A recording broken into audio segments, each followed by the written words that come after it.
One of the hardest things to accept is caring deeply about someone and realizing there's nothing you can do to make them feel the same way. You can show up, be honest, try again and again, and still end up in the same place. No matter how genuine your intentions are, no matter how real your feelings feel, they just don't see you the way you see them. And that's the kind of pain that sits quietly in your chest. You keep hoping that maybe this time will be different. Maybe if you explain yourself better, maybe if you give them more space, maybe if you stay consistent long enough, they'll finally notice, but they don't. And that doesn't mean you weren't enough. It just means their heart was never available to you in the first place. What makes it worse is how your mind tries to cope. You tell yourself there's nothing you can do, that it is what it is, but deep down you still wish, you still imagine them choosing you one day. You still replay moments wondering if you missed a sign or said the wrong thing. You convince yourself these feelings will never fade, that you'll always feel this attached, this stuck, but that part isn't true. Feelings feel permanent when you're inside them. They feel endless when you don't see a way out, but time changes things, distance changes things, perspective changes things. Eventually you start to see the situation clearly. You realize how exhausting it was to keep giving your heart to someone who never intended to hold it. Chasing someone who doesn't want you doesn't make you passionate, it makes you tired. Love is not something you have to persuade someone into. You shouldn't have to prove your worth or compete for basic interests. Real connection doesn't require convincing. It doesn't require repeated rejection. And yes, maybe she feels different. Maybe she feels rare, special, unforgettable. When you care deeply, your mind puts people on a pedestal. You start believing they're one of a kind, but they aren't the only person capable of being loved by you. They aren't the only person who could make you feel seen. They're just the one your heart focused on at this moment. When someone has shown you multiple times that they don't feel the same, that's your answer. Not an invitation to try harder, not a challenge to overcome. It's clarity, and clarity, even when it hurts, is a gift. There are so many people in this world who would appreciate your effort, your loyalty, your presence, people who wouldn't hesitate, people who wouldn't leave you guessing. You won't find them while you're holding on to someone who already said no. Letting go doesn't mean you stop caring overnight. It means you stop hurting yourself on purpose. And one day, you'll look back and realize that walking away wasn't losing someone. It was choosing yourself.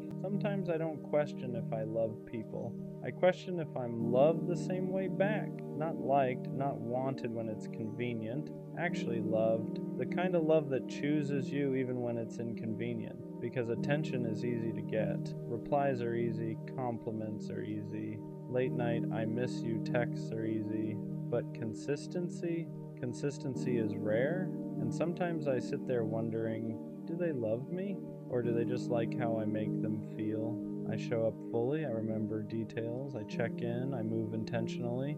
So when effort feels uneven, it doesn't make me angry. It makes me question everything. Am I asking for too much, or am I just asking the wrong person? You can be surrounded by people and still feel unloved, because love isn't about volume. It's about depth. It's about feeling chosen without begging, feeling secure without overthinking, feeling valued without performing. And when you don't feel that, you start shrinking. Sometimes the scariest thought isn't, what if they leave? It's, what if they're here but they don't love me deeply? Because half love is confusing. It keeps you around. It keeps you hopeful, but it never fully reassures you. And that's exhausting. I think a lot of us don't need more love. We need clearer love. Love that says what it means. Love that acts how it speaks. Love that doesn't leave room for constant doubt, because if I have to guess, it doesn't feel safe. And maybe the real shift isn't asking, am I loved? So I do, okay. Maybe it's asking, do I feel loved? Because love can exist, but if you don't feel it consistently, it won't heal you. It'll just confuse you. I don't want intense love. I don't want dramatic love. I want steady love. The kind that doesn't disappear when things get heavy. The kind that doesn't go quiet when reassurance is needed.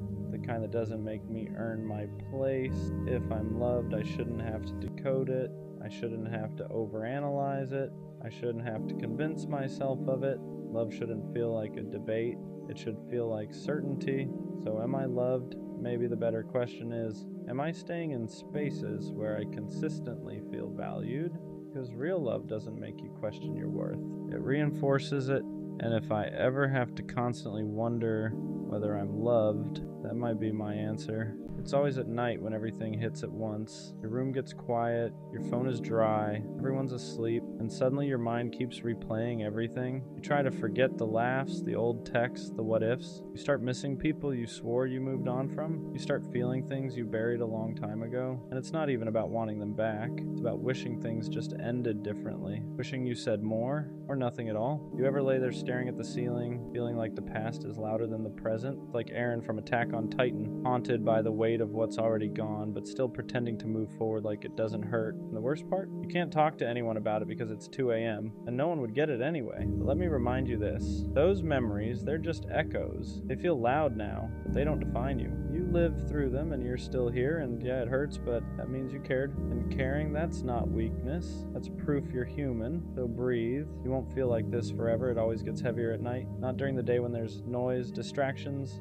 people moving around. It's when everything finally shuts off. When your room is still, your phone hasn't buzzed in hours, and the world feels like it forgot about you. That's when your thoughts stop waiting their turn. Your mind starts pulling things out of storage you didn't ask for. Old conversations, screenshots you never deleted, moments you thought you were over until they show up uninvited. Tell yourself you've moved on, and maybe you have. Moving on doesn't mean forgetting. It just means learning how to live with what still lingers. You don't even want them back. That's the confusing part. You just wish things had ended cleaner, wish you explained yourself better, or maybe wish you stayed quiet instead of saying too much. You replay scenarios that can't be fixed, trying to rewrite endings that are already locked in. You lie there staring at the ceiling, feeling like the past is louder than the life you're living right now, like everything that mattered before is screaming for attention, while the present barely whispers. You wonder why it still affects you, why it still sneaks up on you when you thought you were stronger than this. And the worst part is the timing. Too late to text anyone, too late to explain how heavy your chest feels, too late to ask for reassurance without feeling dramatic. So you just sit with it, alone, letting it hit you in waves. It's like carrying something invisible all day, and at night you finally feel the full weight of it. You act fine,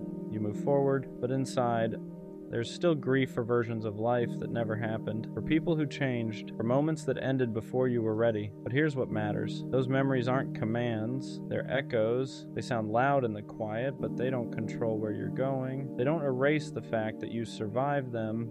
They don't cancel the future you haven't lived yet. If it hurts, that doesn't mean you're weak. It means you felt deeply. It means something mattered to you. And caring isn't something to be ashamed of, even when it leaves scars. So breathe. Let the night pass. You won't always feel like this, and one day the quiet won't feel so heavy anymore. There's a certain kind of loneliness that only shows up at night. Not the kind that comes from being alone, but the kind that comes from remembering when you weren't, when someone used to be a constant, a voice you could reach for without thinking, a presence that made the quiet feel safe instead of heavy. At night you realize how much space they used to fill. Now that space just exists, unoccupied, untouched. You don't want to fill it with anyone else because it doesn't feel right yet. So you sit with it, even though it aches. Your mind starts drifting into the what ifs. What if I had said things differently? What if I stayed quiet instead of reacting? What if I left sooner? What if I tried harder? You run through 100 alternate endings, knowing none of them change reality, but somehow your brain keeps trying anyway. That's the trap of nighttime thinking. It convinces you that if you replay the past enough times, you'll finally find peace in it. But peace doesn't live there anymore.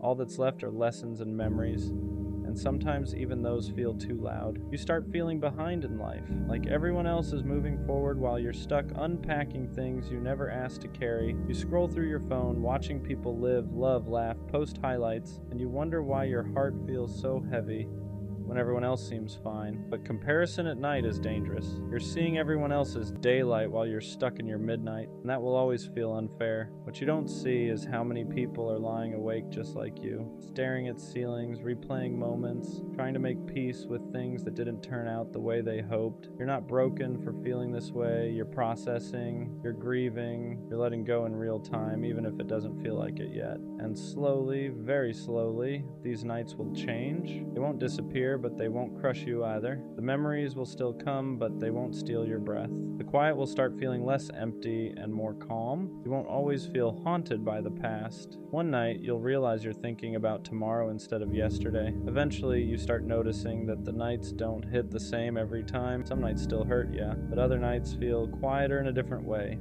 Not empty, just still. And that's when you realize something is slowly shifting inside you, even if you didn't notice it during the day. You begin to understand that missing someone doesn't always mean you want them back. Sometimes it just means they were part of a chapter that mattered.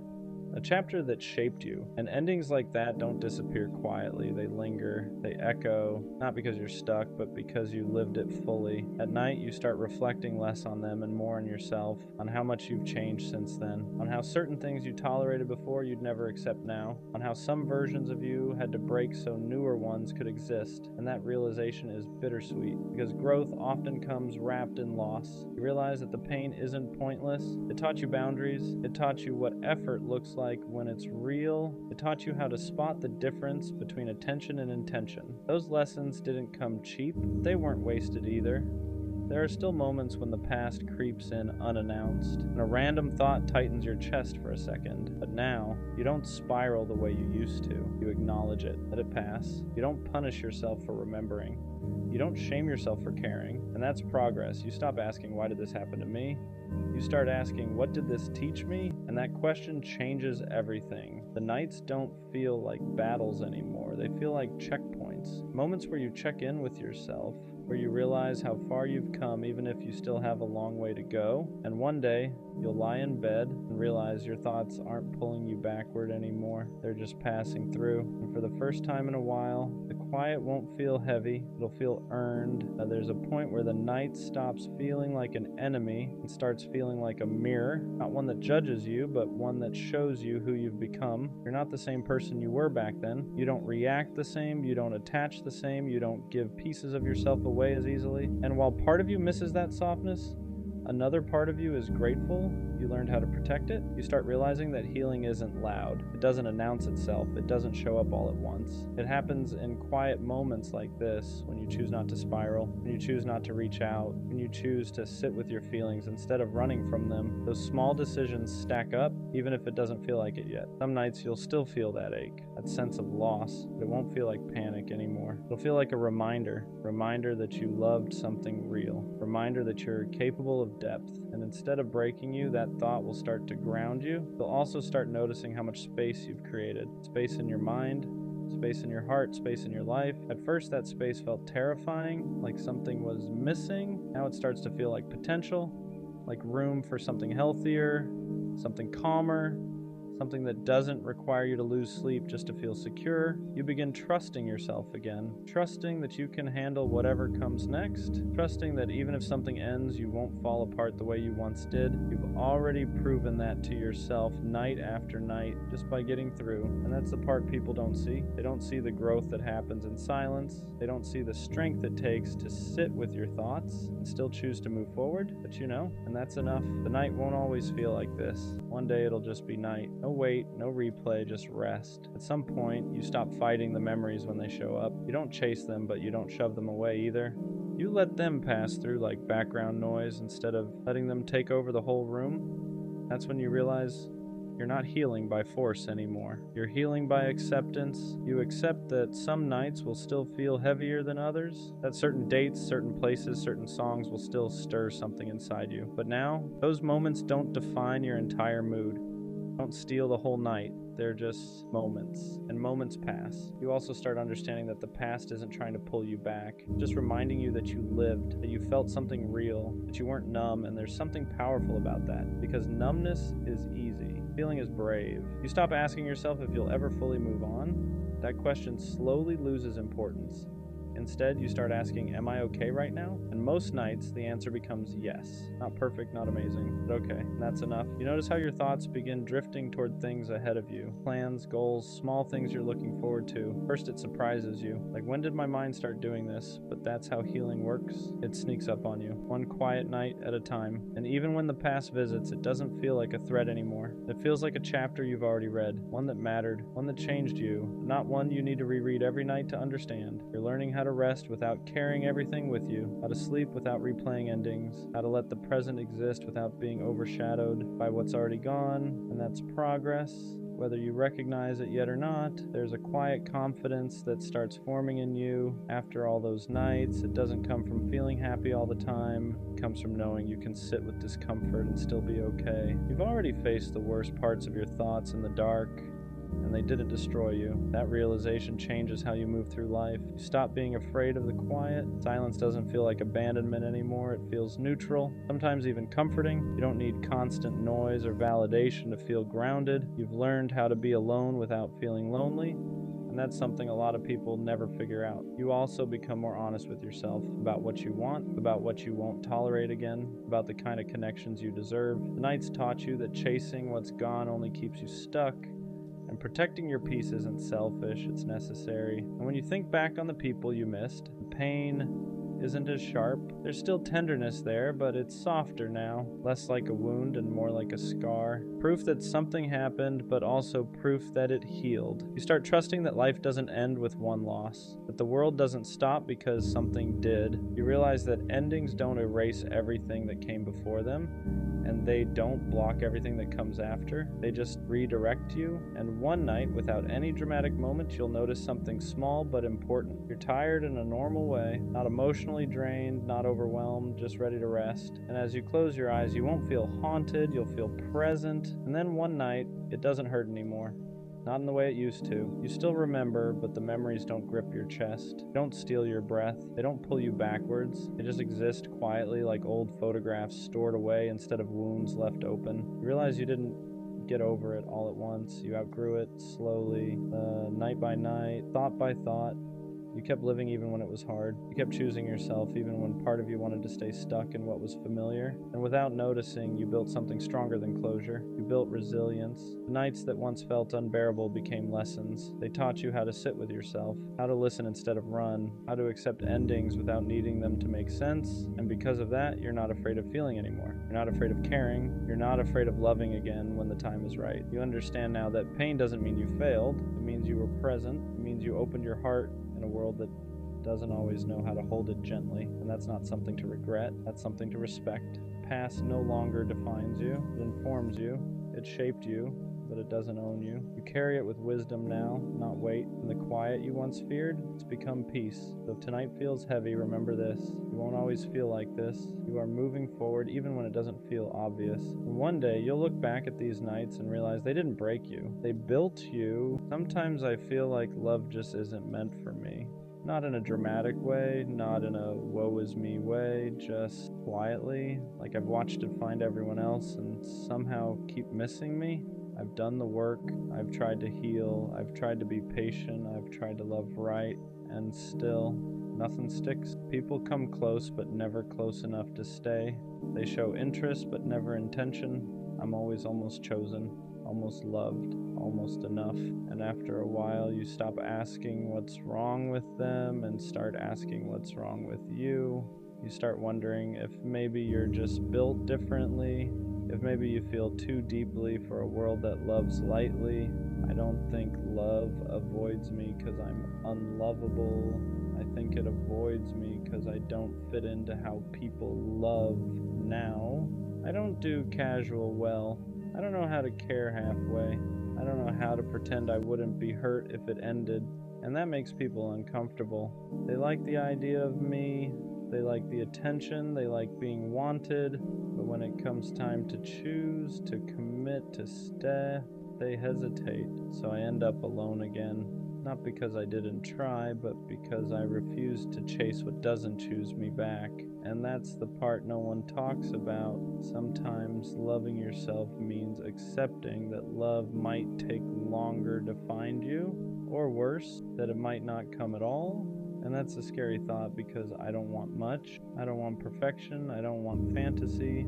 I just want someone who stays, someone who doesn't get overwhelmed by sincerity, someone who doesn't confuse depth with pressure.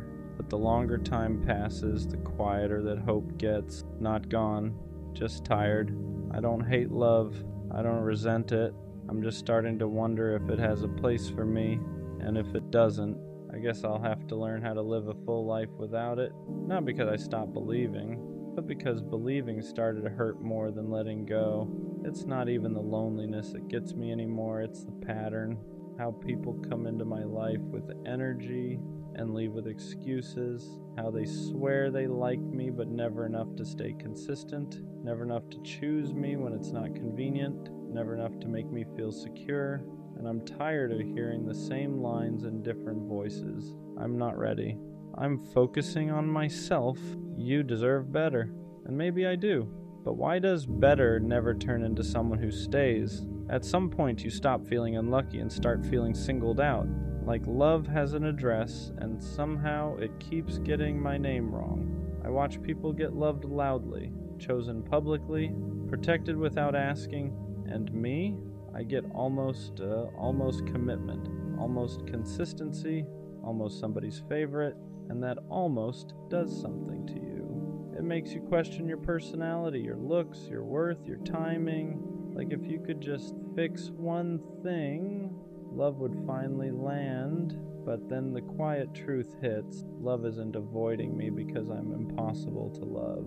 It's avoiding me because I don't accept half love anymore. And that scares people because I don't want casual comfort. I want real intention. I want someone who doesn't disappear when it gets deep.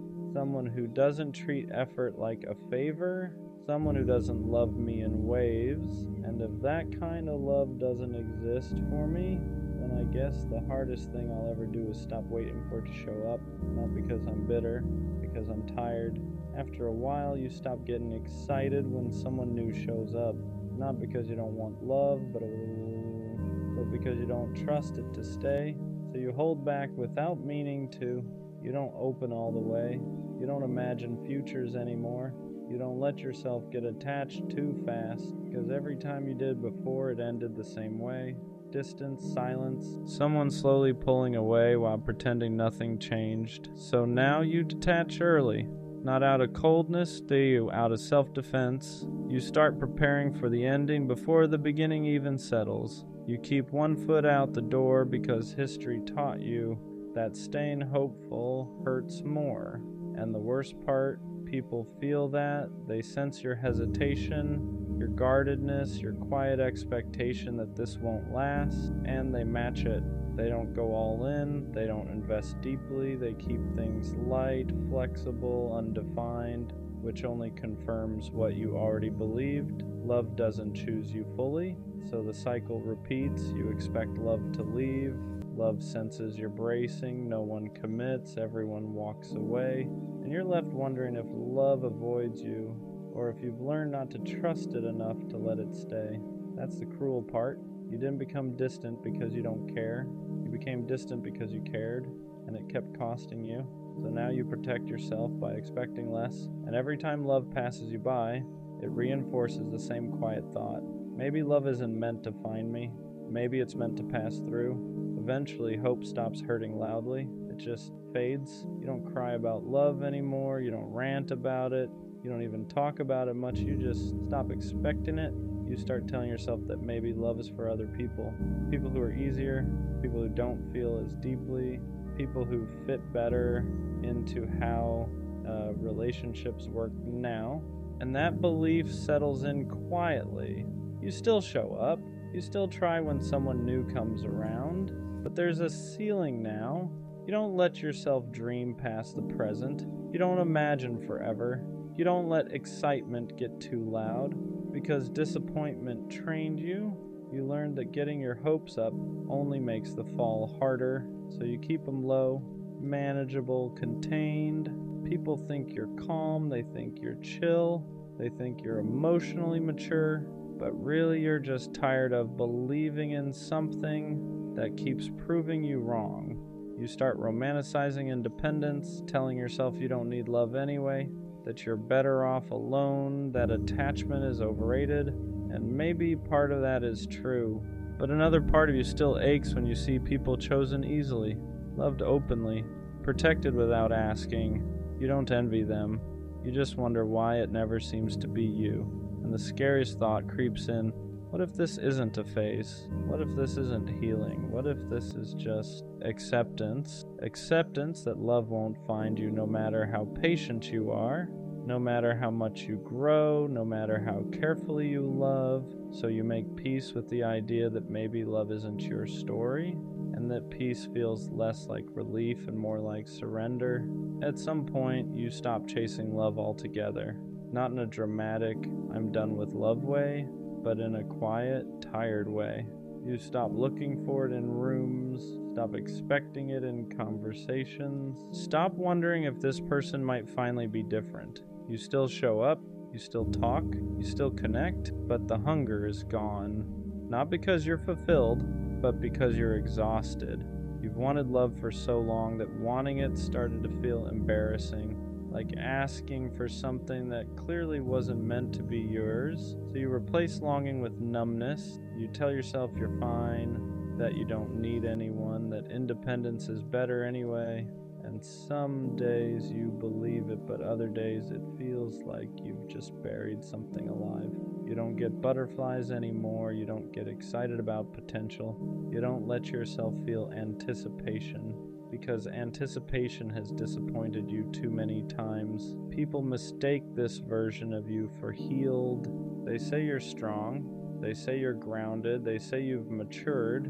But what they don't see is how much of that softness you had to shut down to survive.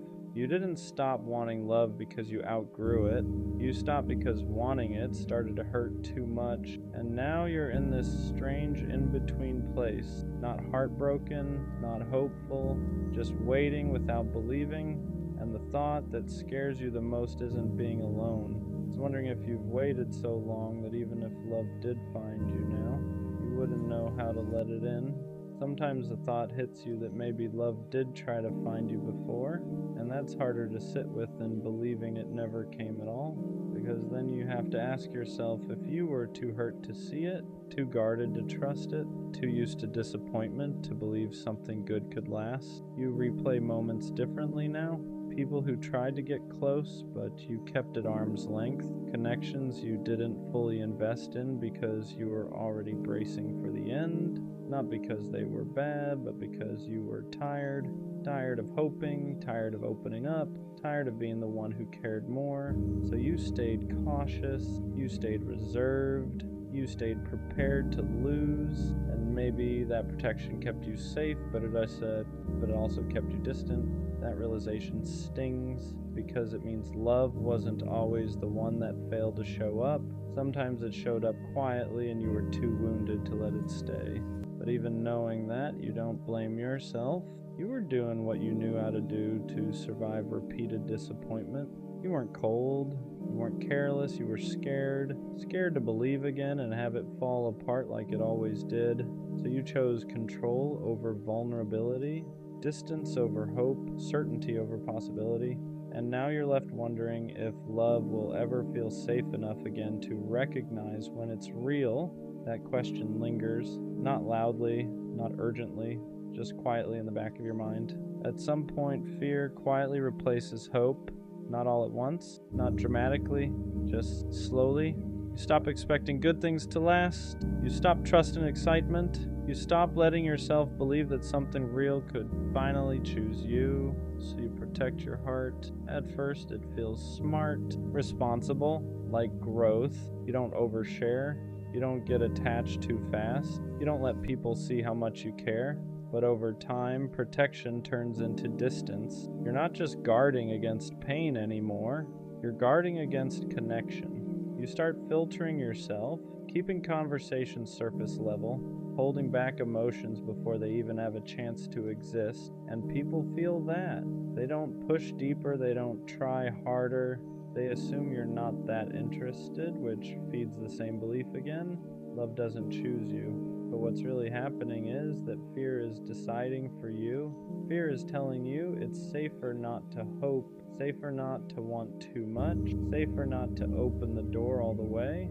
Because every time you opened it before, something left. So now you keep it cracked, just enough to say you tried, never enough to risk getting hurt again. And that's the quiet tragedy of it. You didn't stop believing in love because you don't care. You stopped because caring started to feel dangerous, and the longer fear sits in the driver's seat, the harder it becomes to remember what hope even felt like. Eventually you start telling yourself you're better off alone, not because you don't want love, but because wanting it feels pointless. You say things like, I'm used to being by myself, I don't need anyone, I'm fine the way I am. And part of that is true, you're strong on your own. You have learned how to survive without being chosen. You can build a life that doesn't depend on someone staying, but there's another part you don't talk about, the part that still wants to be seen, the part that still wants someone to stay without being asked, the part that wonders what it would feel like to finally be someone's first choice, so you compromise with yourself. You don't hope, but you don't fully let go either. You live in this middle space where love is something other people get, and you quietly prepare for a life without it. You stop imagining shared futures, you stop picturing growing old with someone. You plan your life around independence because that's the only constant you trust. And people admire you for it. They call you self-sufficient. They say you're unbothered. They think you're healed. But healing isn't supposed to feel like convincing yourself you don't want something you still ache for. You didn't choose solitude because it fulfilled you. You chose it because disappointment taught you not to expect more. And the scariest part, the longer you live like this, the more normal it feels. Love stops feeling like something missing and starts feeling like something unrealistic. And that's when you wonder if love didn't avoid you at all, if you just slowly stopped believing you were allowed to have it. The truth is, you never stopped wanting love, you just stopped admitting it. You tell yourself you're fine alone, that you've outgrown the need for romance, that you're focused on yourself now. But late at night, when everything's quiet, that truth shows up. You still imagine being chosen, still wonder what it would feel like to be someone's safe place, still crave a love that doesn't hesitate. You just don't say it out loud anymore. Because admitting you still want love feels dangerous. It feels like setting yourself up for disappointment again. Like reopening a door you worked so hard to close, so you downplay it, you joke about it, you bury it under independence and self-control. But wanting love never made you weak. Being hurt just taught you to hide that want better. You learned how to survive without being chosen, but survival was never the same as fulfillment, and deep down you know the difference. You didn't stop believing in love because you healed. You stopped because believing started to feel like self-betrayal. Like hoping for something that never came was making a fool of you. So you chose silence instead. But that silence doesn't mean you're done wanting love. It just means you're tired of wanting it alone. At some point, you have to face the question you've been avoiding this whole time. Is love really done with you, or are you done believing in it? Because the truth is, love didn't disappear overnight. It faded every time you were disappointed, every time someone almost chose you, every time you opened up and watched it fall apart again. Eventually, believing started to feel stupid, like hoping for something that clearly wasn't meant for you. So you stopped. Not because you stopped wanting love, but because you couldn't handle wanting it alone anymore. You told yourself this is just how life turned out, that some people get love and others learn how to live without it, and maybe that belief protected you. It kept you from more heartbreak, more waiting, more letting yourself down, but it also cost you something. It cost you the ability to imagine a future that includes being chosen. It cost you the courage to believe something good could stay. So now you stand here, not hopeless, not hopeful, just tired of wondering, tired of preparing for disappointment, tired of asking why love keeps missing you. And maybe the hardest truth is this: love didn't stop trying to find you. You just stopped leaving the door open, not because you're broken, not because you're unlovable, but because getting your hopes up hurt more than letting them go. And whether love ever finds you or not, one thing is clear now: you didn't lose because you loved too much. You lost because loving started to feel unsafe. So if love ever does come again, it won't be loud, it won't rush you, it won't demand you believe right away. It'll wait, and the real question won't be whether love finds you.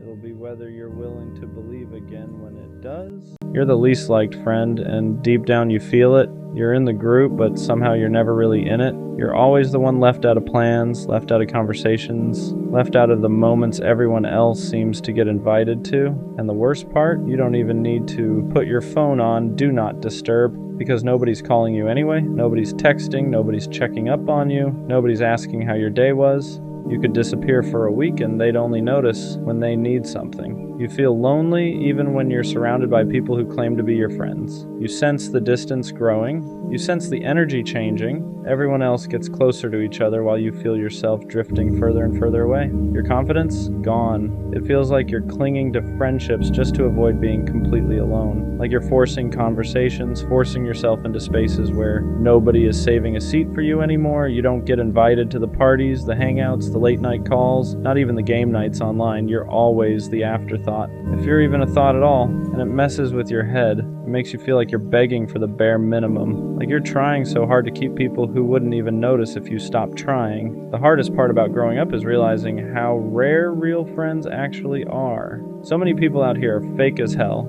Some people will act like they love you, like they're for you, they while secretly resenting you, competing with you, or only tolerating you because you're convenient. Friendships fade, people grow apart, grow different, grow distant. Not everything is meant to last forever, and that's okay. What's not okay is staying somewhere you feel invisible, staying somewhere you feel like you have to scream just to be heard. If people pull away, let them.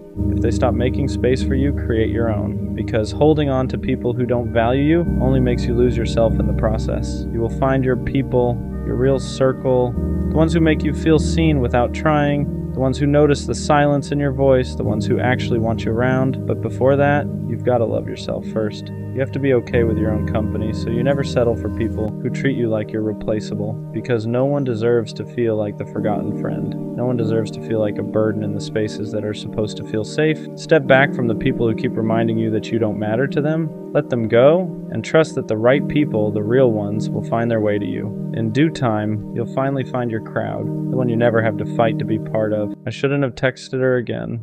I knew at the moment I hit send. That feeling like you already know how it's gonna go, but you do it anyway. Not because you're confused, but because a part of you is still hoping it'll be different this time. So I sent it, simple message, nothing crazy, but deep down, it wasn't just a text, it was me giving the situation one more chance, and I already knew how that usually ends. At first I told myself it was harmless, just a message, just checking in, just seeing what would happen. But it wasn't just that, because when you text someone like that, after everything that already happened, you're not just reaching out, you're reopening something you already struggled to close, and I knew that, but I still did it, because there's always that small voice in your head that says, maybe this time it'll be different. The worst part is waiting after you send it, watching your phone, checking if they read it, trying to act like you don't care, when you clearly do. Because now it's not just about the message anymore, it's about what their response will tell you. Do they still care? Do they ignore you? Do they respond like nothing happened? And no matter what happens, it never feels how you hoped it would. When she replied, it didn't feel the same, not even close. The energy was different, shorter, colder, like I was someone from her past, not someone she still had a connection with. And that's when it hit me. I didn't just text her again. I reminded myself why it ended, because sometimes you don't need closure. You already had it. You just didn't accept it the first time. So you go back, not to fix anything, but to feel something again, even if that feeling ends up hurting you. And that's exactly what happened. That one message brought everything back. The memories, the feelings, the version of her I thought I still had, just to show me that version doesn't exist anymore. For a second, I felt like I reset my progress. Like all the distance I created, all the clarity I built, got undone by one text. And that's frustrating because you know better. But feelings don't always follow what you know. But after sitting with it, I realized something. That message didn't set me back. It confirmed everything I was trying to accept. It showed me clearly there's nothing left there. Not in the way I wanted, and sometimes you need that. Not because you didn't already know, but because seeing it one more time makes it real in a different way. It removes the what if, it removes the doubt, it replaces hope with clarity.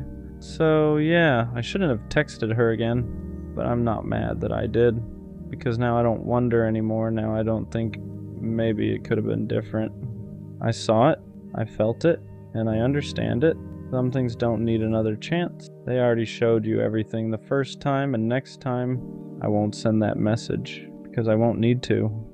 It's strange how people don't really care about how you're feeling until you start acting different. You can be struggling quietly for weeks, even months, and nobody notices. You still show up, you still smile, you still say, "I'm good," even when you're not. You laugh at jokes you don't even hear. You hold conversations while your mind is somewhere else entirely. You keep being the strong one, the chill one, the reliable one everyone counts on. And that becomes your role. The person who's always fine, always understanding, always there. But the moment your energy shifts, the moment you take longer to reply, the moment you stop forcing yourself to show up the same way, now suddenly everyone notices. What's wrong? Why are you acting different? But let's be honest. They're not asking because they care. They're asking because you stopped being convenient, because you stopped playing the part they were comfortable with. What hurts the most is knowing you were hoping someone would notice before it got to that point, before you had to pull back, before you had to protect yourself, but they didn't, because most people don't listen to silence. They only react to distance.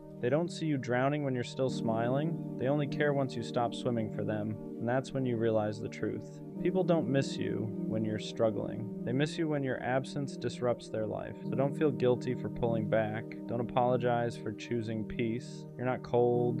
You're not acting funny. You're just tired. Tired of being the one who checks in. Tired of being strong for everyone else. Tired of people only noticing your worth once you stop giving them access to it. Let go of the people who only want the best parts of you. I owe you an apology. Not the kind that fixes things. Not the kind that makes the pain disappear. Just the honest kind. I couldn't meet you where you stood. I didn't show up the way you deserved. I didn't give you my time, my focus, or the version of me you believed in. And I hate that because you didn't ask for much. You just wanted consistency. You just wanted effort. You just wanted me to stay. And the truth is, I didn't walk away because I didn't care. I walked away because I cared and still felt lost. For a moment, you broke through everything I built to protect myself. The walls were down. I was open again. I remembered how to feel without fear, how to love without keeping score. I was that version of myself I thought was gone. Then, reality got loud. Responsibilities piled up. Pressure from the future kept whispering that love wasn't something I had room for right now, that I needed to focus, that I needed to choose progress over emotion. Those thoughts didn't show up once, they stayed. They wore me down. I didn't know how to balance becoming who I needed to be and being who you needed at the same time, so instead of learning how, I ran. And I know saying sorry doesn't undo that. I know explanations don't heal wounds. I know intention doesn't erase impact. I hate that I taught you what love feels like when it leaves. I hate that I entered your life knowing I wasn't ready to stay. You didn't deserve confusion. You didn't deserve half effort. You didn't deserve to be left wondering if you were enough. You were. I just wasn't. And maybe one day when timing isn't fighting us, when growth doesn't feel like a threat to connection, I'll look back and understand why it had to end like this. But for now, all I can give you is honesty, not excuses, not promises, just this truth. I didn't fail to love because you weren't right. I failed because I wasn't ready. What hurts the most is knowing I saw the damage happening in real time and still didn't know how to stop it. I felt myself pulling away while you were still reaching out. I noticed the distance growing before I ever said a word about it, and instead of communicating the fear, the confusion, the pressure I was under, I stayed quiet. I chose silence because it was easier than admitting I didn't have the capacity to love you the way you needed. I convinced myself I was protecting you by leaving, that if I walked away early it would hurt less. But that was just another lie I told myself to make it easier to go. Because walking away doesn't soften the impact, it just changes the shape of the pain. Instead of closure, it leaves questions. Instead of understanding, it leaves self-doubt. And I hate that I played a part in that for you. You probably wondered what changed. You said something wrong. If you asked for too much, if loving me was a mistake, that's the part that keeps me up at night. Because none of this was your fault. You didn't push me away, you didn't move too fast, you didn't love wrong. You loved honestly, and I wasn't prepared to receive that. I wish I could tell you that timing is just an excuse, that if you really love someone, you make it work no matter what. But the truth is messier than that. Sometimes people are still becoming who they need to be. Sometimes they're carrying pressure they don't know how to put down. And sometimes they mistake love for something they need to run from instead of lean into. I didn't leave because you weren't enough. I left because I felt like like I was failing at everything at once, and instead of asking for patience, I chose distance. I know apologies don't fix what's broken. I know understanding doesn't erase the hurt, but if there's one thing I hope you never forget, it's this. You didn't lose me because you loved too much. I lost you because I didn't know how to stay. There's a weight that comes with being the one who leaves. People think the person who walks away always has it easier. But that's not true. Walking away doesn't mean you stop feeling. It just means you carry the guilt quietly. You replay moments where you should have stayed, moments where you should have fought harder, moments where you almost turned around but didn't. I still think about the way you looked at me when you trusted me, the way you believed in something I wasn't brave enough to hold on to. That kind of trust stays with you. It doesn't disappear just because the relationship ended. It becomes a reminder of what you weren't ready to protect. I know from the outside it probably looks like I chose myself, like I chose my future over you, but it never felt like a clean choice. It felt like failing two things at once, losing you and losing the version of myself that finally felt understood. I didn't walk away empowered, I walked away conflicted. Some nights I wonder what would have happened if I stayed, if I tried harder to balance everything instead of running from it, if I learned how to grow with you instead of convincing myself I had to grow alone. But wondering doesn't change reality. It just reminds me that timing can ruin something real if you let fear lead the decision. I hope you never think I took your love lightly. I felt it, I just didn't know how to carry it without dropping everything else in my life. And instead of learning how, I chose the easier pain. The pain of absence instead of the pain of effort. If you ever question your worth because of how I left, please don't. The fact that I felt safe enough to open up, even briefly, says everything about you. The fact that I couldn't stay says everything about where I was, not who you are. There's something I never said out loud, and maybe I should have. Leaving didn't make things quieter in my head. It made them louder, because once you're gone, there's no distraction from the truth, no comfort of your presence, no reassurance to lean on when doubt creeps in, just you, alone, facing the consequences of the choice you made. I had to sit with the fact that I hurt someone who only wanted to love me right, that I walked away from something genuine because I was scared of not being enough in the future I was chasing. And fear has a way of disguising itself as logic. It tells you you're being responsible, when really you're just running. I told myself I'd come back when things settled down, when life felt more manageable, when I had my priorities straight, but life doesn't pause to give you a second chance at people. And by the time you realize what you lost, the door is usually already closed. What I regret most isn't just leaving. It's not explaining myself fully while I was still there. I didn't give you the clarity you deserved. I let you fill in the blanks on your own, and that's unfair. Silence leaves room for self-blame, and you never deserve to carry that. You probably questioned if the love was real, if the moments meant anything. They did, every single one. Meaning alone isn't always enough to keep two people together when one of them doesn't know how to stay grounded. I'm learning now that growth doesn't have to come at the cost of connection, that ambition and love aren't enemies, that sometimes the bravest thing isn't walking away, but learning how to hold two things at once. I just wish I learned that lesson sooner. The hardest part to accept is that some lessons only make sense after the damage is done. I didn't understand back then that love isn't something you pause and come back to later.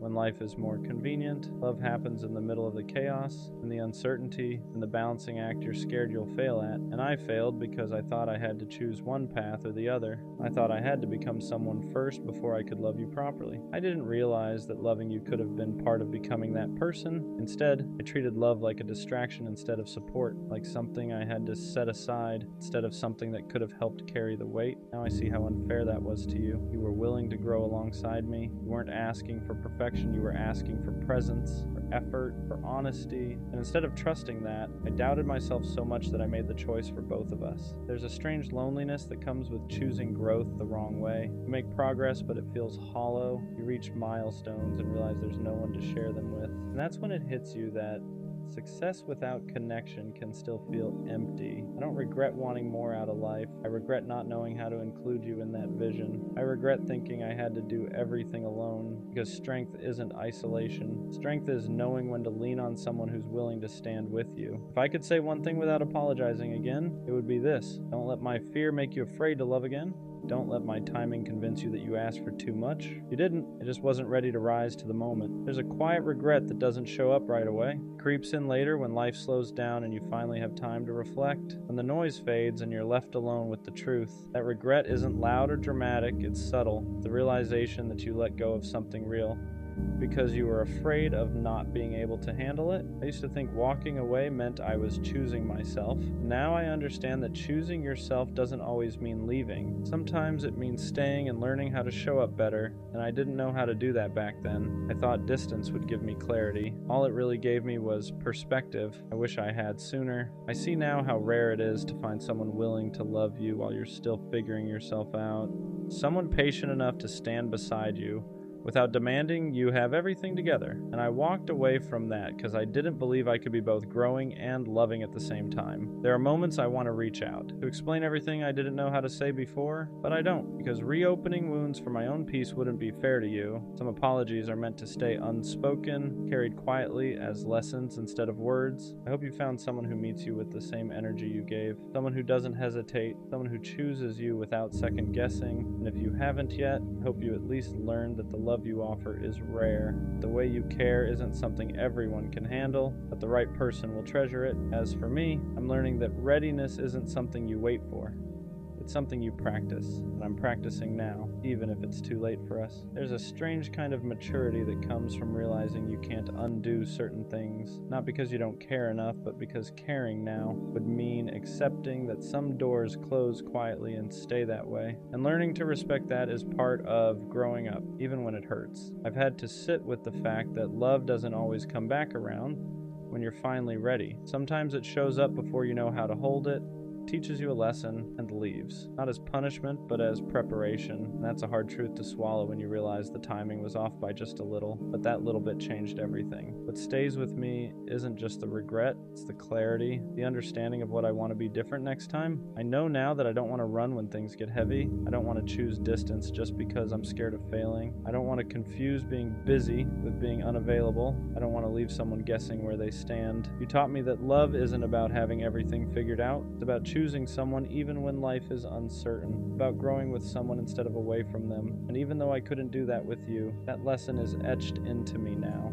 I hope you never look back and think you weren't enough. You were more than enough. You were just early, and sometimes early still hurts like loss. There are people we don't end up with who still change the trajectory of our lives. You were one of those people for me, and even if our story didn't continue, it mattered. It always will. This is where I finally stop apologizing and start accepting. Accepting that some connections aren't meant to be fixed, revisited, or explained away. They're meant to be learned from and released. Holding on to guilt doesn't change the past, and holding on to hope doesn't rewrite the ending. All it does is keep you stuck in a moment that already passed. I didn't lose you because love wasn't real. I lost you because timing, fear, and growth didn't align. And as painful as that is to admit, it's also freeing because it allows me to move forward without pretending I was the victim or the villain. I was just someone who didn't know how to stay yet. You don't owe me forgiveness, you don't owe me understanding, and I don't expect you to remember me kindly. All I hope is that you remember the love for what it was. Honest, real, human, even if it couldn't last. I carry this with me now. Not as regret that weighs me down, but as awareness that shapes who I become. I know how fragile connection is. I know how rare it is to find someone who sees you fully and still stays. And next time, I won't confuse love with something I need to run from. Some people are meant to be chapters, not the whole book. And even though this chapter ended before I was ready, it taught me how to write the next one with more care, wherever you are. I hope you're loved the way you tried to love me. And for the first time, I'm not saying sorry, I'm saying thank you. No isn't the worst thing a girl can say, but the worst thing a girl could do is to pretend to like you or love you, get you attached, treat you like her boyfriend, and tell you she's not ready for a relationship. Shadi just played you like she's playing Animal Crossing. If there was an Olympic sport for getting played, best believe you would have gotten a gold or bronze medal. Y'all didn't even get past the talking stage. She dragged it out like this was 13 reasons why. If this was me, finding her would be as easy as trying to find the one piece. This type of disrespect is something you can't tolerate. The woman species now makes your blood boil. Talking to girls romantically is something you don't even want to hear about. This is the type of pain and heartbreak that will have you up at 3 a.m. doing 3 sets of 20 push-ups while thinking of ways to change your life around. This is the type of pain that makes you want to get rich and conquer the world. After this type of foolery, she might have turned you nonchalant. Now every girl you meet after her suffers. It's like she broke the way you loved and trusted. This is honestly most of us guys' lore. A lot of us aren't born nonchalant. It's usually someone who makes us feel that we need to be this way to protect ourselves from the way we were once hurt. This is why I always say don't give away your love and your heart too soon. Then it could all be a game of poker, and these girls are waiting for you to show your hand so they can crush you and take you for everything you have. After that kind of situation, you don't just move on like nothing happened. People act like you can just charge it to the game, but that game took something from you. It took the version of you that believed words matched actions. It took the version of you that assumed consistency meant interest, that effort meant intention. And once that's gone, it doesn't come back easily. You start noticing the shift in yourself. You don't text first as much anymore. You hesitate before opening up. Compliments feel suspicious. Affection feels temporary. You're no longer asking, do I like her? You're asking, is this even real? And that question follows you into every new connection, even with people who haven't done anything wrong. That's the unfair part. One person plays with your feelings, and suddenly everyone after them has to deal with the damage. You become guarded, distant, almost emotionally lazy, not because you don't care, but because caring once cost you too much. You learn that giving your heart too early can turn into a lesson you never asked for. And late at night, that's when it really hits. When the distractions are gone, when you're alone with your thoughts, that's when the anger shows up, not just at her, but at yourself, for ignoring the red flags, for believing potential instead of patterns, for staying when deep down something felt off. That anger fuels change, but it can also harden you if you're not careful. A lot of guys turn that pain into motivation. Gym sessions at ungodly hours, obsessing over goals, wanting to level up in every area of life. And while growth is good, it's important to recognize where it's coming from. Are you improving because you want more for yourself? Because you're trying to prove you were worth choosing? That experience becomes part of your story, your lore, not to victimize you, but to explain why you move the way you do now, why you don't fall as fast, why you keep your guard up, why you test people before trusting them. You weren't born this way. Someone taught you to protect yourself, and the real lesson isn't to stop loving. It's to stop giving your heart to people who haven't earned access to it yet. What really messes with you is realizing she probably didn't think it was that deep. To her, it was just talking, just vibes, just something to pass the time. But to you, it was hope. It was imagination. It was planning things in your head you never even said out loud. And that imbalance is where the damage happens. One person is casually passing time, the other is slowly building attachment. You replay moments looking for answers. The good mornings, the late replies that still felt warm, the way she acted like she cared without ever committing to it, and you start asking yourself if you imagined it all, if you read too much into things, if you're the problem for feeling deeply in a world where people stay shallow on purpose. That's when trust starts cracking, not just trust in others, but trust in yourself. You stop believing your intuition because last time it led you straight into disappointment. So now you second guess everything. Is she flirting or just being nice? Does she actually like me or just like the attention? You become hyper-aware, constantly scanning for signs that history is about to repeat itself. And the worst part is how it rewires your expectations. You go into new situations already bracing for impact, already assuming it won't last, already preparing for the moment they pull back and say they're not ready. So instead of enjoying the present, you're always waiting for the drop, always half gone even when you're still there. This is how people become emotionally unavailable without meaning to, not because they don't want love, but because love once felt like a setup, like something that was offered just to be taken away. So you start protecting yourself in quiet ways. You don't get excited too fast, you don't express how much you care. You keep things surface level until someone proves they're different. But here's the truth, nobody tells you. What happened to you wasn't weakness. It was sincerity meeting someone who didn't know what they wanted. And that doesn't mean you should stop being sincere. It just means you have to be more selective with who you give that version of yourself to. After that kind of situation, something shifts in you. You're not loud about it, you don't announce it, but you feel it in the way you move. You stop leading with your heart and start leading with caution. You don't text first as much. You don't double text. You don't let yourself get excited over potential anymore. You tell yourself it's maturity, but deep down, it's fear wearing a calmer face. You start believing that caring less is safer, that being detached is smarter, that if you never let anyone get too close, they can't pull the rug from under you again. So you keep people at arm's length, you flirt without intention, you talk without expectation, you convince yourself this is control, but really it's armor. And sometimes you miss the old you, the version of you that loved freely, that didn't overthink every reply, that didn't feel embarrassed for being excited about someone. You miss how deeply you used to feel before it backfired. You don't know how to go back without risking the same pain again. That's how one situation can bleed into every future one. You start punishing people who haven't done anything wrong yet, not intentionally but subconsciously. You assume they'll leave, assume they'll switch up, assume they'll say they're not ready once you get attached, so you stay one step ahead emotionally, just in case. And the scary part is how normalized this becomes. People praise you for being nonchalant, for not caring too much, for being unbothered. They don't see the nights you still replay things in your head. They don't see how guarded you've become. They don't see how badly you still want something real, even though you act like you don't. But here's the part you need to hear. Becoming colder isn't healing, it's surviving. And survival is not the same as growth. You didn't lose because you cared. You lost because you cared about someone who wasn't capable of matching it. One day, someone will come into your life and your walls will confuse them. They'll feel the distance, they'll wonder why you hesitate, and you'll have to decide whether you're going to keep letting the past decide how you love, or whether you're ready to risk feeling again, this time with someone who actually means it. Here's the truth nobody really prepares you for. The hardest part isn't getting played, it's what happens after, when you meet someone new who actually treats you right, and you don't know how to receive it. Their consistency feels suspicious. Their interest feels too good to be true. When they text back fast instead of feeling secure, your mind starts asking, what's the catch? Because your brain remembers patterns, remembers how attention turned into attachment, and attachment turned into disappointment. So now every good thing feels temporary. You don't relax into love anymore, you brace for impact. You're always waiting for the switch up, the moment they pull away, the moment they say they're not ready, the moment you realize you were just another phase to them. And it's exhausting, because part of you wants to love again the way you used to. Fully, honestly, without holding back. But another part of you is screaming not to, telling you that being vulnerable is dangerous,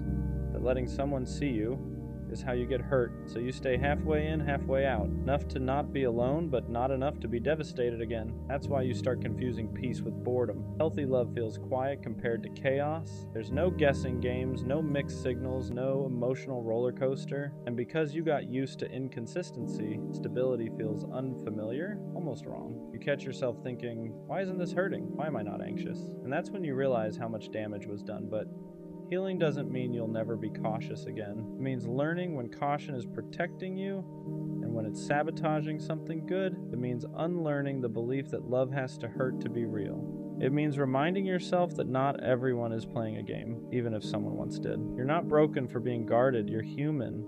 You adapted. Don't let one person's inability to love you properly rewrite who you are at your core. Because the version of you that loved deeply wasn't weak. That version was brave. And one day when it's safe again, you'll recognize that feeling and you'll know it's finally real. What nobody tells you is that after being hurt like that, you don't become heartless overnight. You become careful. You start analyzing everything, tone, timing, energy.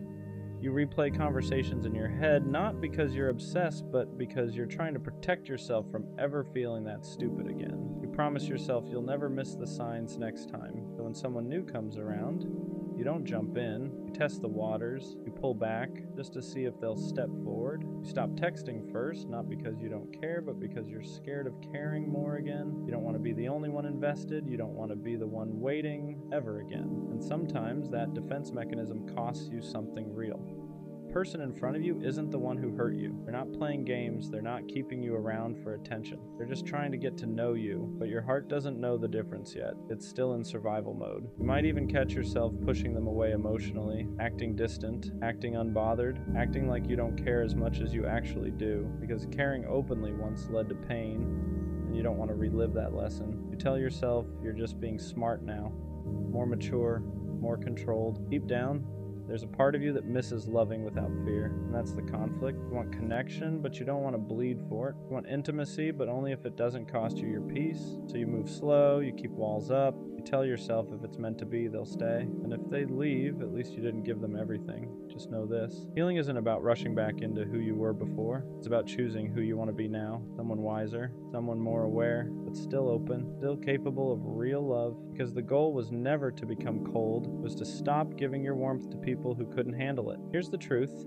Most people never say out loud. Becoming guarded doesn't mean you lost your ability to love. It means you finally learned your worth. There's a difference. You didn't harden because you're bitter. You hardened because you had to survive something that broke you when you were genuine. You remember how freely you used to give, how you didn't hesitate, how you showed up with your whole chest, no hesitation, no backup plan. You didn't measure effort, you didn't keep score, you just loved. And when that got taken advantage of, it didn't just hurt your heart, it shook your identity, it made you question if being that open was a mistake. So now you hesitate, you don't open up right away, you don't trauma dump, you don't promise things too early, you don't let people know how deeply you feel until they've proven they're safe. And that's not weakness, that's discernment, that's growth. But sometimes people misunderstand that version of you. They call you distant, nonchalant, emotionless. They don't see the emotional discipline it took to become this way. They don't see the nights you had to teach yourself how to let go, how to sit with silence, how to stop chasing explanations that were never coming. And yeah,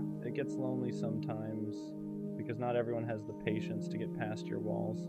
Not everyone understands that consistency matters more to you now than words. That effort means more than promises. That actions are the only language you really trust. The right person won't rush you. They won't demand access to parts of you they haven't earned. They won't punish you for protecting yourself. They'll understand that loving you means moving at your pace, showing up even when you don't ask, being steady when you're cautious. You're not broken. You're recalibrated. You didn't lose your softness. You just learned to aim it better. And one day, when someone proves they can handle your heart without hurting it, you'll feel it, because you'll want to open up again. Not out of fear of losing them, but because it finally feels safe to stay. People don't realize is that the walls you built weren't meant to keep love out. They were meant to keep the wrong people from walking in and wrecking everything again. You didn't wake up one day and decide to be distant. You became distant after explaining yourself one too many times to people who never listened, after forgiving things you never should have had to forgive, after loving someone who treated your heart like something disposable. There was a version of you that believed effort would always be met halfway, that if you just loved harder, communicated better, stayed patient longer,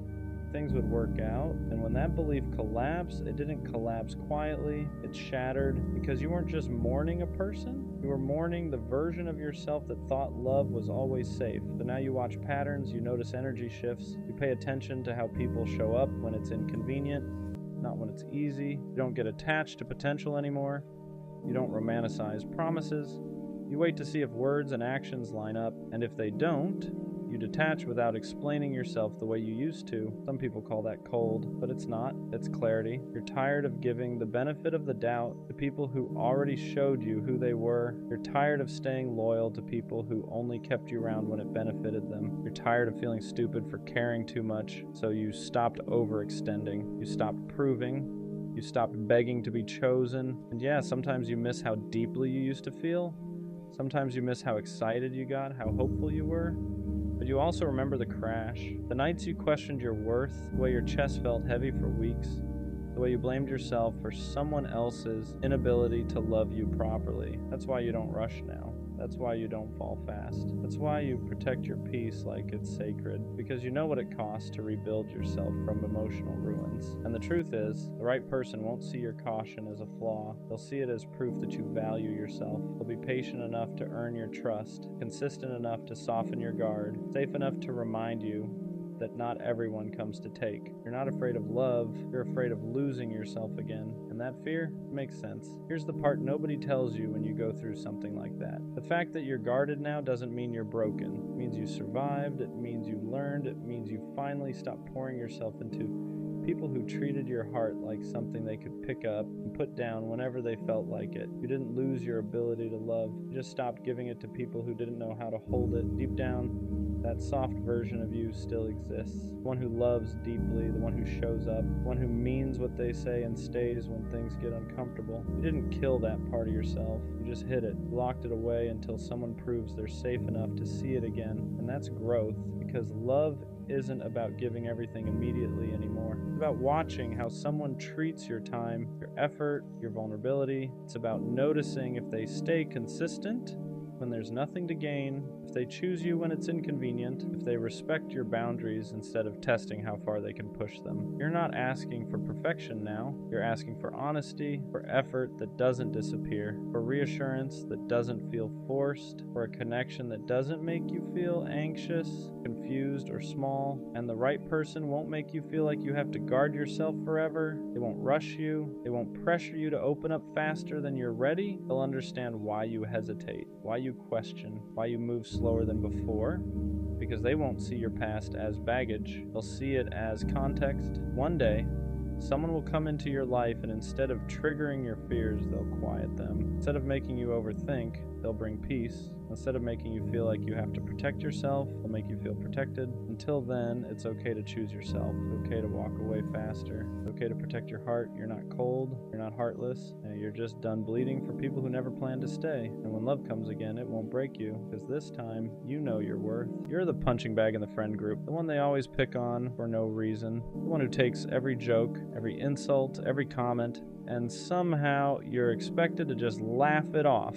No matter what you do, it's a lose-lose. If you're loud, they tell you to shut up. If you're quiet, they clown you for being antisocial. You could sit there and say nothing, and they'd still find a way to turn you into the joke. They comment on your body, your voice, the way you exist. Too big, too skinny, too awkward, too quiet, too much. It's always something. And what hurts the most is when they say, well, relax, it's just jokes. But here's the truth. Anything done over and over stops being funny. Eventually, it just starts to hurt. And you know it hurts because you've thought about cutting them off. You've replayed it in your head, but you don't do it because being the punching bag with friends feels safer than being alone without them. That's the part nobody talks about. How lonely it feels to choose disrespect just so you don't have to sit by yourself. But real friends don't need one person to constantly take all the hits. Talking shit is normal, yeah, but it should be spread evenly. Everyone should be able to take it. Everyone should be equal. If all the jokes land on you, that's not friendship. That's a target. So if you're the one always taking the blows, always swallowing it, always pretending you're fine, you need to hear this.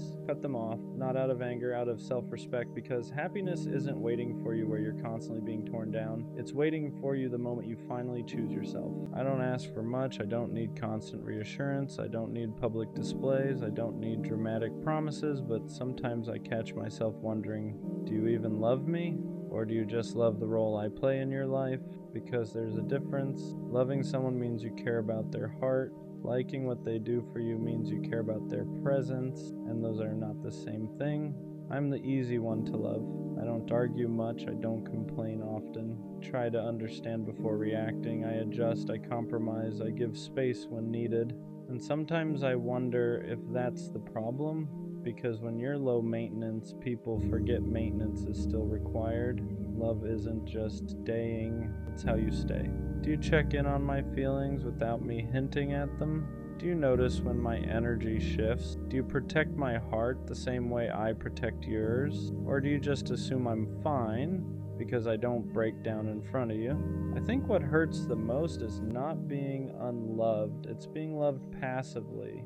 Loved when it's convenient, loved when you need comfort, loved when I'm strong for you, but quiet when I need the same intensity back. That kind of love feels unbalanced, and imbalance turns into doubt. Sometimes I don't need more affection, I need clarity. Clarity in actions, clarity in effort, clarity in consistency. Because love shouldn't feel seasonal, it shouldn't spike when you're lonely and fade when you're comfortable. It should be stable, not loud, stable. I've realized something. If I have to constantly question whether I'm loved, then something is missing. Not necessarily feelings, but expression. Because real love doesn't leave you in confusion. It reassures you without you begging for it. It shows up without you scheduling it. It protects your peace instead of disturbing it. And maybe you do love me. Maybe you just love differently. But here's the truth no one likes to admit. If your version of love doesn't make me feel secure, then it's incomplete, because love isn't just about what you feel internally. It's about what I experience externally. I don't want to beg to feel valued. I don't want to explain why consistency matters. I don't want to teach someone how to treat me with care. If I have to convince you to show up for me properly, that's not partnership, that's negotiation. And love shouldn't feel like negotiation. The scary part is this. I don't want to lose you, but I also don't want to stay somewhere where I feel half chosen. Because half love is heavy, it keeps you close enough to hope but far enough to doubt, and doubt slowly eats at your confidence. So do you even love me? Maybe the better question is, do I feel loved consistently? Do I feel prioritized, protected, considered? Because love shouldn't feel like a mystery. It shouldn't feel like something I have to decode. If I'm loved, I should know. Not because you say it once, but because you show it daily.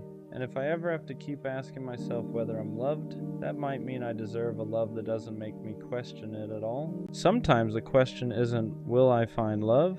It's deeper than that. It's, will someone ever choose me the way I choose them? Not temporarily, not when it's convenient, not when they're bored, but fully. There's a difference between being liked and being chosen. Liked is easy, chosen is intentional. And if you've been the one who always gives more, who stays longer, who loves harder, you start wondering if maybe you're meant to be the giver but never the one kept. You watch other people get picked without hesitation, publicly, proudly, confidently, and you sit there thinking, what is it about me that makes people unsure? Is it timing? Is it me? Am I too much? Not enough? And the scariest part isn't being alone. It's the thought that maybe you'll always be almost chosen. Being the almost changes you. You're not rejected loudly. You're not cut off dramatically. You're just not picked. You're the one they talk to every day until they meet someone else. The one they say they really like but never commit to. The one who's good enough to keep around, just not good enough to claim. And that messes with your head because there's no clear reason. They don't say you're lacking. They don't say you're the problem, they just hesitate, and hesitation feels personal. You start replaying everything. Was I too available, too understanding, too patient, or maybe not exciting enough, not mysterious enough, not whatever it takes to be chosen instantly? And slowly, your self-worth gets tied to someone else's indecision. That's the dangerous part. Because being the almost doesn't feel like rejection. It feels like you were close enough to hope, close enough to imagine it, close enough to get attached, but not close enough to stay. And when that keeps happening, you don't just question love, you question yourself. After being almost chosen enough times, you start adjusting yourself, not dramatically, not obviously, just subtly. You become a little less expressive, a little less attached, a little less honest about how much you care. Because maybe that's the problem. Maybe you're too available, too deep, too ready. So you try being cooler, more detached, more mysterious. You pretend you don't need reassurance. You act like you're fine with seeing where it goes. You downplay your feelings so you don't scare anyone off. But here's the truth. Shrinking yourself doesn't make you more lovable. It just makes you less visible. And the worst part? Even when you adjust, even when you play it safe, you still end up almost chosen, because the issue was never that you were too much, it's that you were giving depth to people who weren't ready for it. And instead of realizing that, you internalized their hesitation, you made it about your value, you thought, if I just change this one thing, maybe next time they'll stay. But love isn't unlocked by becoming smaller. It's aligned by being fully yourself and meeting someone who doesn't hesitate. And the sooner you stop reshaping yourself for someone's indecision, the sooner you realize you were never lacking. You were just misaligned. After a while, you stop expecting to be chosen, not because you don't want it, but because you're tired of getting your hopes up. So now, whenever something starts to feel good, you brace yourself. You tell yourself not to get excited, not to imagine too far ahead, not to believe it too much, because history has taught you how this usually ends. You assume they'll lose interest, assume they'll find someone better, assume you'll become the almost again. And that mindset is heavy, because you're not just protecting yourself, you're preparing for rejection before it even happens. You start reading into small changes, shorter text, longer replies, different energy. And instead of feeling secure, you feel on edge, not because they've done something wrong, but because you've been here before. You've felt the slow fade. You've watched interest turn into distance. You've experienced the shift from excitement to uncertainty. So now you expect it, and expecting rejection changes how you show up. You hold back, you don't fully invest, you act like you care less than you do, because if it falls apart again, at least you can say you weren't all in, but deep down, you don't want to live like that. You don't want to approach love like it's already ending. You just want one time where it doesn't. There's a difference between being unwanted and being unmatched. And if you've been the almost too many times, you start confusing the two. Unwanted feels personal, like there's something wrong with you, like you're missing some quality everyone else seems to have. Unmatched is different. Unmatched means the timing was off, the emotional depth wasn't equal, the intentions weren't aligned. Unmatched isn't about your worth, it's about compatibility. But when someone hesitates to choose you, it doesn't feel like misalignment, it feels like rejection. And rejection feels final. You forget that love isn't a competition, that being chosen isn't about being better, it's about being right for each other at the same time. You can be attractive, kind, emotionally available, and still not be someone's person. That doesn't reduce you. It just means alignment wasn't there. And the moment you stop asking, what's wrong with me, and start asking, were we actually aligned? Everything shifts, because maybe you weren't almost chosen. Maybe you were just never meant to settle for someone unsure. Here's something you don't realize at first. Your fear of not being chosen might actually be protecting you, because when you're scared of being the almost again, you start paying attention. You notice inconsistency faster. You recognize mixed signals sooner. You don't ignore hesitation like you used to. Before, you'd cling to potential. You'd fill in gaps with hope. You'd convince yourself that uncertainty just needed time. Now, you watch. You see when someone's energy shifts. You see when effort isn't equal. You see when you're the only one leaning in. And instead of begging to be chosen, you pull back. Not out of ego, not out of pride, but out of self-respect, because deep down you don't want to be chosen by someone who's unsure. You don't want to be picked after being compared, after being doubted, after being an option.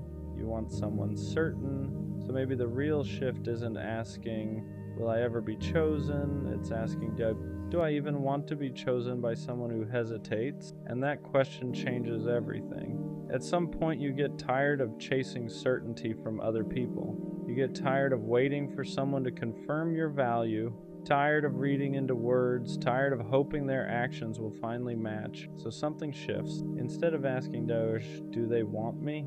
You start asking, do I even want this? That's power.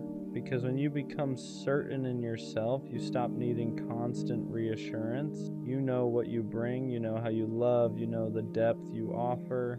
And that confidence changes your energy. You don't beg, you don't overprove, you don't shrink to stay, you let people show up or not. And if they hesitate, you don't internalize it. You understand that someone else's confusion is not a reflection of your worth. You stop trying to convince people to choose you, because the right person won't need convincing. They'll recognize you, and more importantly, you'll recognize them. Not because they picked you, but because they're clear, consistent, and certain. And this time, certainty goes both ways. Here's the part nobody tells you. Being chosen starts with choosing yourself first, not in a cliche way, not in a I don't need anyone way, but in a real way.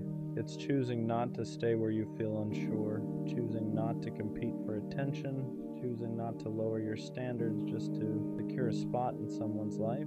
Because when you don't choose yourself, you'll accept being almost chosen. You'll accept being an option, maybe placeholder. But when you decide you're not negotiable, everything shifts. You stop trying to earn love. You stop proving your worth. You stop overextending just to feel wanted. You realize something important. If someone has to debate whether you're enough, they're not your person. Choosing yourself means walking away even when you like them, even when there's potential, even when part of you hopes they'll change, because you don't want reluctant love. You want certainty. And the moment you become certain that you deserve that, you stop fearing the question, will I ever be chosen, because you already are, by yourself. Love feels different when you don't need it to validate you. Before, being chosen felt like proof that you were enough, proof that you were desirable, proof that you mattered. So when someone hesitated, it shook you, because it felt like they were confirming your worst fear. Now, Love isn't proof anymore, it's a bonus. You don't look at someone's commitment as a measurement of your worth. You don't panic when someone pulls away. You don't chase reassurance like you used to, because your value isn't waiting on someone else's decision, and that changes everything. You approach love calmly. You enjoy it without clinging to it. You let it build instead of forcing it. You don't need someone to choose you to feel complete. You want to be chosen, yes, but you don't need it to feel worthy. And that shift is powerful, because when love is no longer validation, you stop settling for almost. You stop trying to convince someone. You stop auditioning for a role in their life. You let them decide. And if they hesitate, you don't break, you move on. So, will I ever be chosen? Yeah, but not in the way I used to think. I used to believe being chosen meant someone finally seeing my value, finally realizing what I bring, finally deciding I was enough, but I see it differently now. The right person won't discover my worth, they'll recognize it immediately. There won't be hesitation, no comparing, no, I'm not sure what I want, it'll be clear. Because when someone is aligned with you, choosing you isn't a debate, it's natural. And here's the real answer to the question: I will be chosen when I stop entertaining people who are unsure. I will be chosen when I don't accept almost, when I don't beg for clarity, when I walk away from hesitation. Because being chosen isn't about being better than someone else. It's about being right for someone who's right for you. And until that happens, I'm not behind, I'm not lacking, I'm not unlovable, I'm just not settling. So yeah, I'll be chosen. Not by someone confused, not by someone temporary, not by someone half in, but by someone certain. And this time I'll be just as certain back. Lust has a way of quietly taking control if you don't pay attention to it. And it doesn't usually show up as something obvious or destructive at first. It shows up as a craving, a distraction, a feeling that you need something, someone right now. And that's why it's dangerous. Lust should be treated like a warning light on a dashboard. Not something to ignore and not something to chase, but something telling you to look deeper. When lust starts to feel overwhelming, it's often not about desire at all. It's about what's missing. It's a signal that you might be lacking intimacy in your life. And intimacy doesn't always mean romance or physical connection. Intimacy is feeling understood, feeling close, feeling grounded. That can come from meaningful friendships, family conversations, spiritual connection, prayer, or simply spending time with yourself without running from your thoughts. A lot of people mistake lust for connection because it temporarily fills a void. It gives you a rush, something to focus on, something that makes you feel wanted or alive.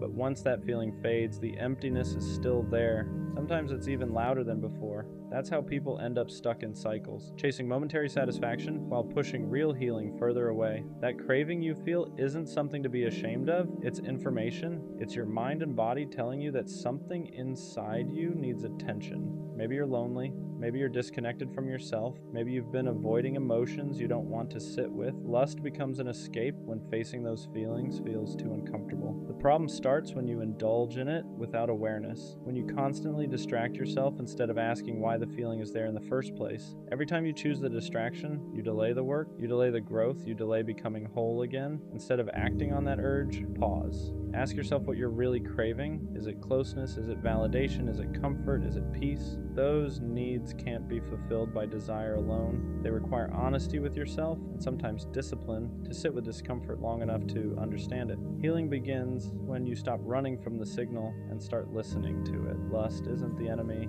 Ignoring what it's trying to show you is. When you learn to recognize it as a sign instead of a solution, you gain control over it instead of letting it control you. And that awareness can change everything. I don't think people understand how draining it is to constantly replay every tiny conversation in your head. Not for minutes, but for hours, sometimes for days. Like I'll send the most harmless message, something simple like, okay, and before the text even delivers, my brain is already spiraling. Was that too dry? Should I have used a different word? Do they think I'm annoyed? Did I come off cold? Are they over there wondering what they did wrong? Do they secretly hate me now? And I'll sit there staring at my phone, fighting every urge to send another message to explain myself, but knowing that if I do, I'll just look even more anxious, even more confusing, even more like the version of myself I'm always trying to hide. So instead, I just sit with it. I let the anxiety chew on me for the rest of the day. Let the moment repeat in my mind 100 times, replaying a 2-second interaction like it was some life-changing event. And the worst part, it's never actually about the text. It never was. It becomes proof. Proof that I talk weird. Proof that I'm awkward. Proof that people must get tired of me. Proof that I'm somehow too much and not enough at the same time. Because deep down I'm scared. Scared of being misunderstood. Scared of messing up something good. Scared that one wrong word is all it takes for someone to see the real me and walk away. And it sucks because most people don't think twice about messages. They text, they move on. They don't overanalyze punctuation or tone or emoji choice or whether their okay sounded passive aggressive. But me, I feel everything on full volume. I care deeply, maybe too deeply. And that sensitivity, it makes life heavier sometimes, but it also means my heart is real. It means I think before I speak. It means I don't want to hurt anyone. It means I actually care about how people feel. Maybe that's not something to hate about myself. Maybe it's okay to be someone who feels a little too much, even if it makes the world overwhelming sometimes. Because even if my brain tries to convince me otherwise, I'm not broken. I'm not weird. I'm not a burden. I'm just human. Human with a heart that works overtime, and that's not a flaw. It's proof I'm alive. Why do you keep chasing someone who keeps showing you the same outcome? At some point, you have to pause and really ask yourself that question. Not from a place of anger, not from a place of judgment, but from a place of honesty. Because deep down, you already know the answer. You're not chasing them because they want you. You're chasing them because you're hoping they eventually will. And that hope can be dangerous when it's built on nothing but mixed signals and empty gestures. If someone truly wanted you, you wouldn't feel confused all the time. You wouldn't be constantly questioning where you stand. You wouldn't be overanalyzing every delayed reply or short message, wondering what you did wrong. Interest doesn't hide. Effort doesn't disappear. People make time for what they care about. A lot of the time, the person you're chasing doesn't actually want a relationship with you. They want the attention. They want to feel desired. They like knowing someone is thinking about them, checking on them, choosing them. But that doesn't mean they're choosing you back. And that's a hard truth to accept, especially when you've already invested your emotions. The more you chase, the more power you give away. You start bending your boundaries. You start lowering your standards. You start accepting behavior you would never tolerate from someone you weren't emotionally attached to.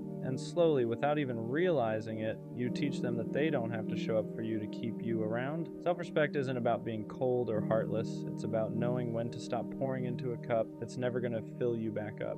It's about recognizing that your time, your energy, and your feelings are valuable. They are not meant to be handed out to someone who only shows interest when it's convenient for them. When you stop texting first, when you stop checking to see if they viewed your story, when you stop making excuses for their lack of effort, something powerful happens. You create space for clarity, space for peace, space for someone who won't make you feel like you have to compete for basic attention. Walking away doesn't mean you didn't care. It means you finally cared about yourself enough to stop chasing someone who was never running toward you in the first place. You don't lose anything by choosing yourself. The only thing you lose is the illusion that one day they might change. Respect yourself enough to stop chasing. The right person will never need to be convinced to choose you. The worst combination you can be is a clingy person who also overthinks everything.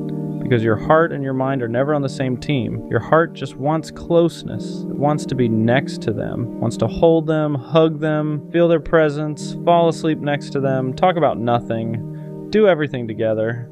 You don't want space, you want connection, but your mind never shuts up. Your mind is constantly running scenarios you never asked for. What if I'm doing too much? What if I'm annoying her? What if she needs space and I'm suffocating her? What if she hasn't texted back because she's tired of me? So you're stuck in this loop where you want to be close, but you're scared that wanting closeness is the very thing that might push her away. You want to text her, but you stare at the screen for 10 minutes before sending it. You want to call her, but you stop yourself because you don't want to seem needy. You want to ask her to hang out, but you tell yourself, nah, I already saw her yesterday. Don't do too much. And that's the part nobody talks about. Being clingy doesn't mean you're insecure. It doesn't mean you're weak. It usually just means you love deeply. But when you overthink on top of that, love starts to feel like walking on eggshells. Every little thing becomes something you analyze. Her tone, her response time, the way she said goodnight, the way she didn't say it the same way she did before. And your mind takes that tiny detail and turns it into a full-blown story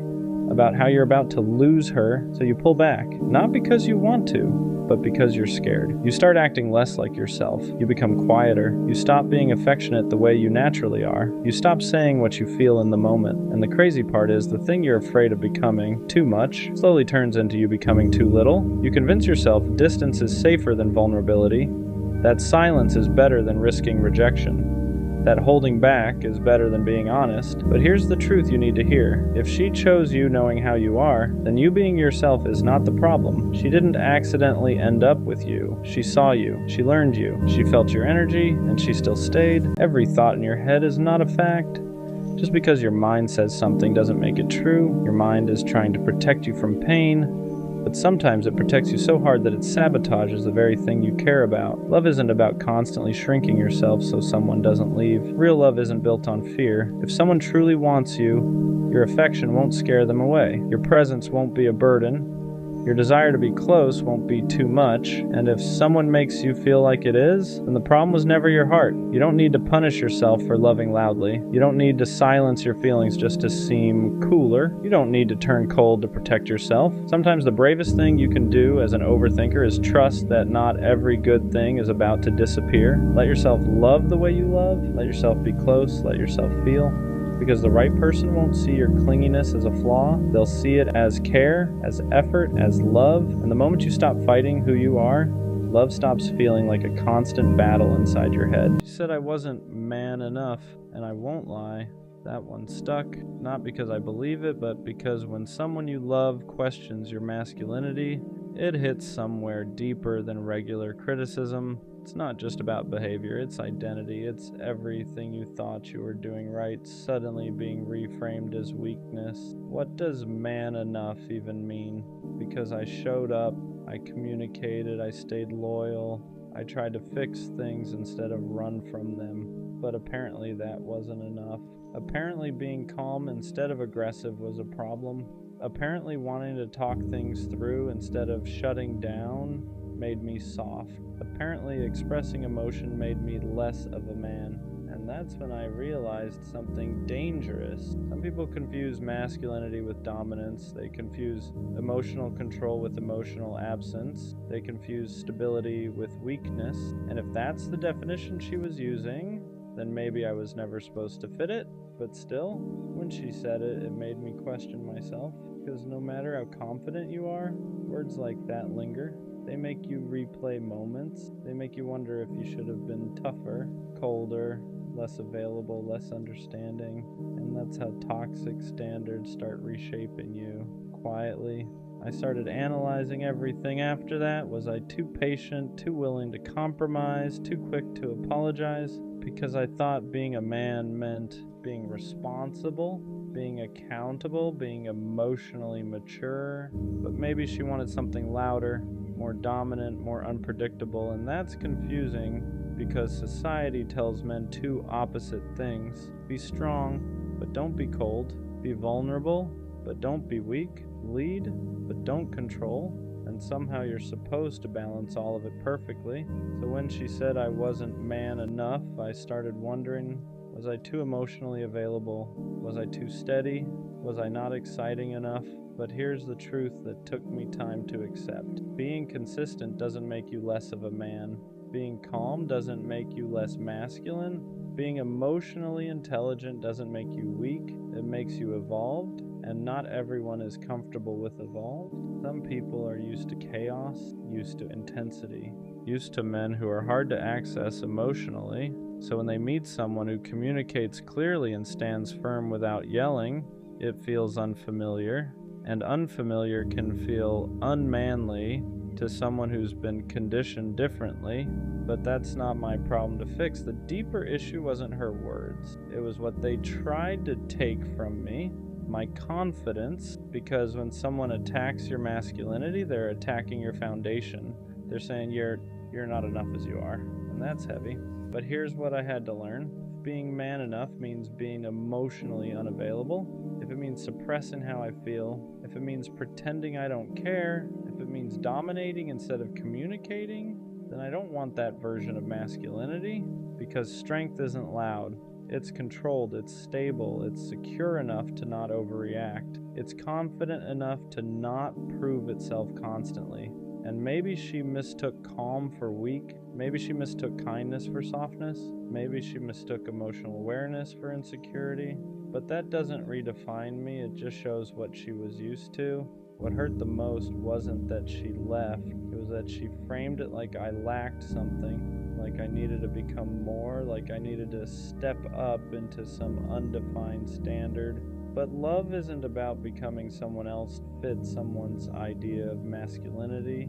It's about alignment. If she needed someone louder, more dominant, more emotionally distant, that's preference, not proof that I wasn't enough. Wasn't. Because being man enough shouldn't mean performing toughness. It should mean integrity, leadership, emotional control, responsibility.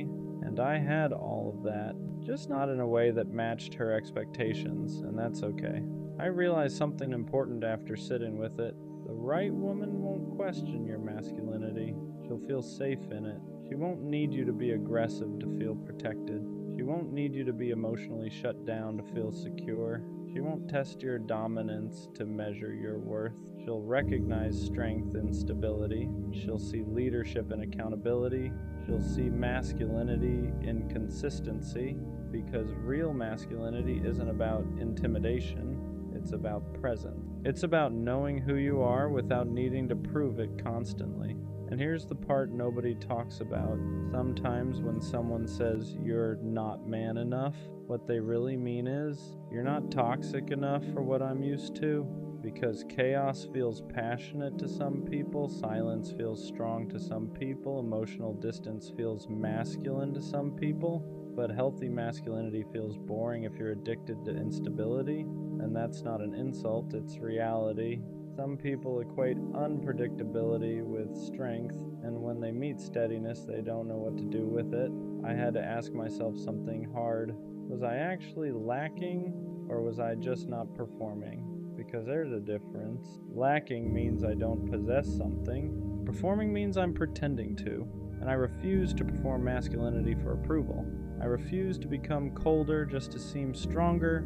I refuse to suppress my emotional intelligence just to look dominant, because the right person won't require that. They'll appreciate it. If anything, being called not man enough forced me to define what that means for myself. To me, being a man means standing on your word, protecting without controlling, communicating without yelling, being emotionally disciplined, owning your mistakes, leading with stability, and I did all of that. So if that wasn't enough for her, it doesn't mean I failed. It means we defined strength differently. I won't let one person's perception reshape my identity, because masculinity isn't loud. It isn't about dominance. It isn't about intimidation. It's about internal control. It's about consistency. It's about knowing who you are when no one is watching. And if someone mistakes calm strength for weakness, that says more about what they're used to than what I am. She said I wasn't man enough, but I am man enough to walk away instead of yelling, stay calm instead of escalating, express how I feel instead of suppressing it, choose growth instead of ego. And that's the kind of man I'll stay, because the right woman won't need me to prove my masculinity. She'll feel secure in it, and I'd rather be steady and misunderstood than loud and respected for something I'm not. If being man enough means losing emotional depth, then I'll pass. Because real strength doesn't shout, it stands. They leave you on delivered all day, and then randomly hit you with a what you doing and what you doing at night. Or suddenly they respond fast, only when it's late, only when they're bored, only when there's nothing else going on in their life. Understand this, and people like that are not busy, they're not overwhelmed, they're not confused, they're choosing when you're allowed to exist to them. They talk to you when it's convenient, they reply when it benefits them, they never fight to talk to you, they never make time for you, they never communicate, they never say, hey, I'm busy today, but I'll text you later. And that tells you everything. Because if you mattered to them, really mattered, nothing Nothing would stop them from reaching out. Not work, not stress, not distractions, not distance. And that's the truth you keep trying to avoid. They answer fast at night because they're bored. They disappear during the day because you're not a priority. They go 10, 12, 14 hours without saying a word and somehow still expect access to you when it's convenient for them. And what hurts the most is how much you excuse it. You tell yourself they're busy. You tell yourself they'll change. You tell yourself maybe tomorrow will be different. But understand this, people show you exactly who they are through their patterns. If someone leaves you undelivered every single day for weeks, for months, that is not accidental. That's intentional. At some point, you have to stop falling in love with the version of them in your head and start paying attention to the version they show you. Because if they wanted to talk to you, they would. If they cared, they'd make it obvious. If you mattered, you wouldn't be confused. So stop waiting for effort from someone who's comfortable giving you none. Believe people the first time they show you who they are, because if they wanted to, they would. I really did love her, not just in the beginning, not just when it was easy. I loved her in the quiet moments, in the normal days, in the in-between. I loved the way she thought, the way she explained things, the way she cared too deeply sometimes. And that's what makes this harder, because it would be easier if I didn't love her, if it was fake, if it was surface level, if it was just attachment, but it wasn't. I loved her, and somehow that still wasn't enough. Love and compatibility aren't always the same thing. That's the part nobody prepares you for. You can love someone deeply and still not align long term. I loved her heart, her mind, her energy, but we handled conflict differently. We needed reassurance differently. We showed up differently under pressure. And love doesn't erase that. Doesn't magically fix timing issues, communication gaps, emotional readiness. You can love someone and still slowly grow apart. You can love someone and still realize you're not building in the same direction. And that doesn't make the love fake. It just makes it human. Loving someone doesn't automatically mean you knew how to love them properly, and that's a hard truth. I loved her the best way I knew how, but sometimes the best I knew wasn't what she needed. She needed reassurance. I gave independence. She needed consistency. I gave effort in waves. She needed clarity. I gave feelings, but not always direction. And that doesn't mean I didn't care. It just means love without emotional maturity can still fall short. I thought loving her was enough, but love isn't just what you feel, it's what you show, what you maintain, what you're disciplined enough to protect. And sometimes you realize you loved someone deeply, but you hadn't learned yet how to love them well. Regret hits different when you know you tried, because it's not like I didn't care. I showed up, I put in effort, I stayed longer than I had before. But effort in the wrong areas doesn't always translate. I tried to fix problems instead of understanding them. I tried to be strong instead of being vulnerable. I tried to prove I loved her instead of learning how she needed to feel it. And that's the painful part. Knowing you weren't careless, just unaware. Regret isn't always about not loving someone. Sometimes it's about realizing you could have loved them better, and by the time you understand that, it's already over. You don't always realize someone's full value while they're still there. Sometimes you notice it in their absence, in the silence where their voice used to be, in the space where their presence felt normal, in the little things no one else does quite the same. The way she checked on me without making it obvious, the way she remembered details I forgot I even shared, the way she stayed patient when I was difficult. When you're used to someone loving you, you can mistake it for something ordinary. But once it's gone, you see how intentional it was. She wasn't too much. She wasn't overthinking. She wasn't needy. She was invested.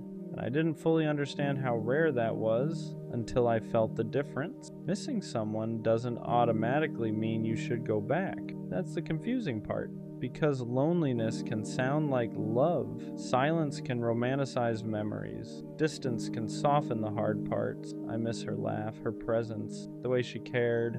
But I also have to remember why it ended, the miscommunication, the emotional gaps, the moments we both felt unseen. Love alone isn't always enough to rebuild something, because going back requires more than feelings. It requires change, growth, accountability, consistency you didn't have before. And if I can't honestly say, I've grown into someone who can love her better, then missing her isn't a reason to reopen the door. Sometimes you can love someone deeply and still let them go with respect. Loving her changed me, not in a dramatic way, in a quiet, permanent way. She made me more aware, more reflective, more honest with myself. I can't love casually anymore. I can't ignore emotional gaps. I can't pretend effort doesn't matter, because I've seen what real investment looks like. And once you experience that, your standards shift. You stop entertaining half effort. You stop confusing attention with intention. You stop thinking bare minimum is enough. She didn't just teach me how to love. She showed me how I need to be loved. And even though it didn't last, it wasn't meaningless. Some people aren't meant to stay forever. They're meant to upgrade you. Loving her set a new standard. And that's something I can't undo. I can't go back to surface level conversations. I can't go back to inconsistent effort. I can't go back to love that feels half present, because I've felt what depth feels like. I've felt what it's like to be understood without over-explaining, to be cared for without asking twice, to be chosen without confusion. And once you experience that, you can't pretend it doesn't matter. It ruined average for me. Not in a bitter way, in a mature way. Now I know what intentional love looks like. Now I know what emotional safety feels like. Now I know what real effort is, and I won't lower that standard just because I miss her. Loving her made me more careful, but not closed off, more intentional. I don't rush feelings anymore. I don't say I love you just because it feels right in the moment. I don't assume connection automatically means compatibility. I pay attention now to effort, to consistency, to whether we're building or just vibing. Because when you've loved someone deeply and lost them, you understand the weight of it. Love isn't casual to me anymore. It's responsibility, it's discipline. It's showing up even when it's inconvenient. And maybe that's the real proof that I loved her. She didn't make me bitter, she made me intentional. Was loving her worth it? Even though it ended? Yeah. Because not all love is meant to last forever. Some love is meant to teach you who you are, who you're not, who you're becoming. I loved her, and even though we didn't make it, that love wasn't wasted. It showed me my gaps. It exposed my immaturity. It forced me to grow. It raised my standards. It deepened my emotional awareness. It changed how I show up now, and that matters, because one day when I love someone again, I'll love clearer, stronger, more consistently, not because I forgot her, but because loving her made me better. So yeah, it hurt, it ended, but I really did love her, and that will always mean something. I found out what she really thought of me, and I wish I didn't, because in my head, it was different. I thought she respected me. I thought she valued me. I thought the way I showed up actually meant something to her. But the truth, it wasn't what I believed. And it didn't come out in a direct way. Not a conversation. Not something she sat me down and said. It came out indirectly. Through things I wasn't supposed to hear. Through how she spoke when I wasn't around. And that's when it hit me. The version of me in her head wasn't the same as the version of me I thought she saw. At first I didn't want to believe it because it didn't match how she acted around me. With me, she seemed calm, interested, like she actually cared. But what I heard didn't sound like that version of her at all. It sounded detached, like I wasn't that important, like I was just there. And that's what messes with you. When someone treats you one way to your face and thinks something completely different behind it, because now you don't know what was real, the way she talked to you, or the way she talked about you. And once I heard it, I couldn't unhear it.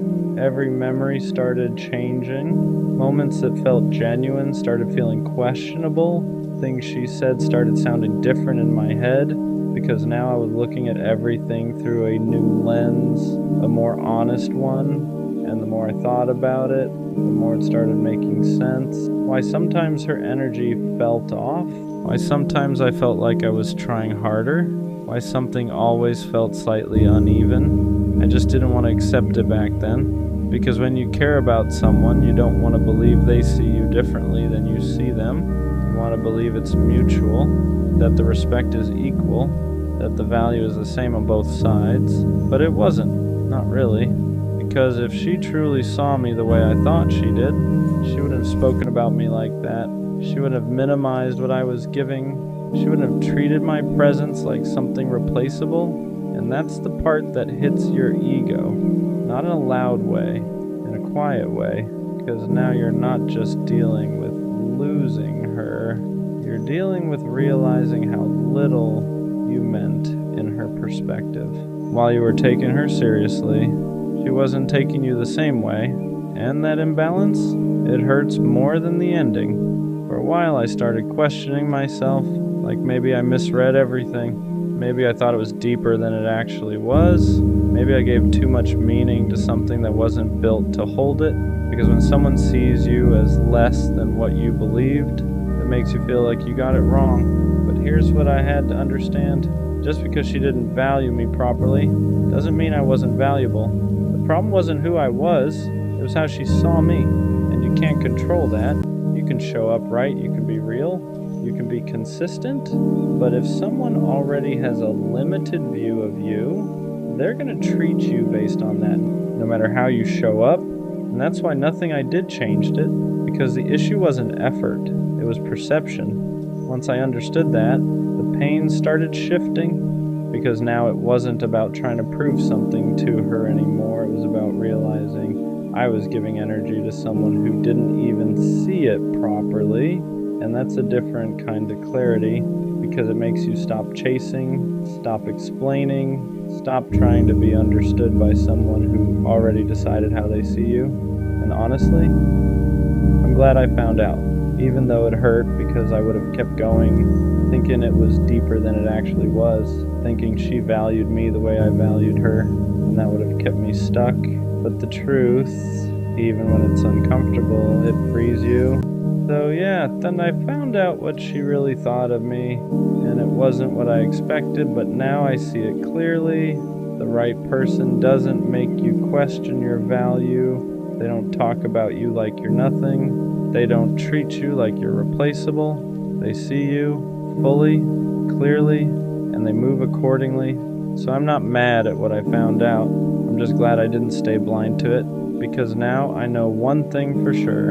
I'd rather know the truth than keep believing something that was never real. Every time you try to talk about how something affected you, the conversation goes nowhere. It's either avoided, minimized, or shut down completely. You're left feeling like your emotions are an inconvenience instead of something that deserves space. And after a while, that silence starts to speak louder than words ever could. You notice the pattern. When you make a mistake, you reflect, you listen, you try to understand where they're coming from and adjust because you care about keeping the relationship healthy. But when they're the one who hurts you, suddenly there's no room for discussion, no acknowledgement, no willingness to meet you halfway, just distance, defensiveness, or pretending nothing happened. That kind of imbalance slowly drains you, not all at once, but over time. You start questioning yourself. You wonder if you're asking for too much when all you really want is understanding. You're not demanding perfection. You're asking for honesty, maturity, and responsibility. You're asking for someone who can say, I didn't handle that well, without turning it into a battle. Healthy love isn't about winning arguments or being right all the time. It's about being able to look inward. It's about recognizing when your actions affected someone you claim to care about. When someone refuses to do that, the relationship stops growing. It gets stuck in the same cycle, repeating the same pain over and over again. You can't build something real with a person who avoids accountability. You can't fix issues alone, and you can't keep carrying the emotional weight for two people. Love should feel like teamwork, not like you're constantly explaining why your feelings matter. At some point, you have to ask yourself if staying silent is worth losing yourself, because real connection requires effort from both sides, and if someone isn't willing to reflect, communicate, and grow, then they're not giving you the love you deserve. Liking someone who will never like you back,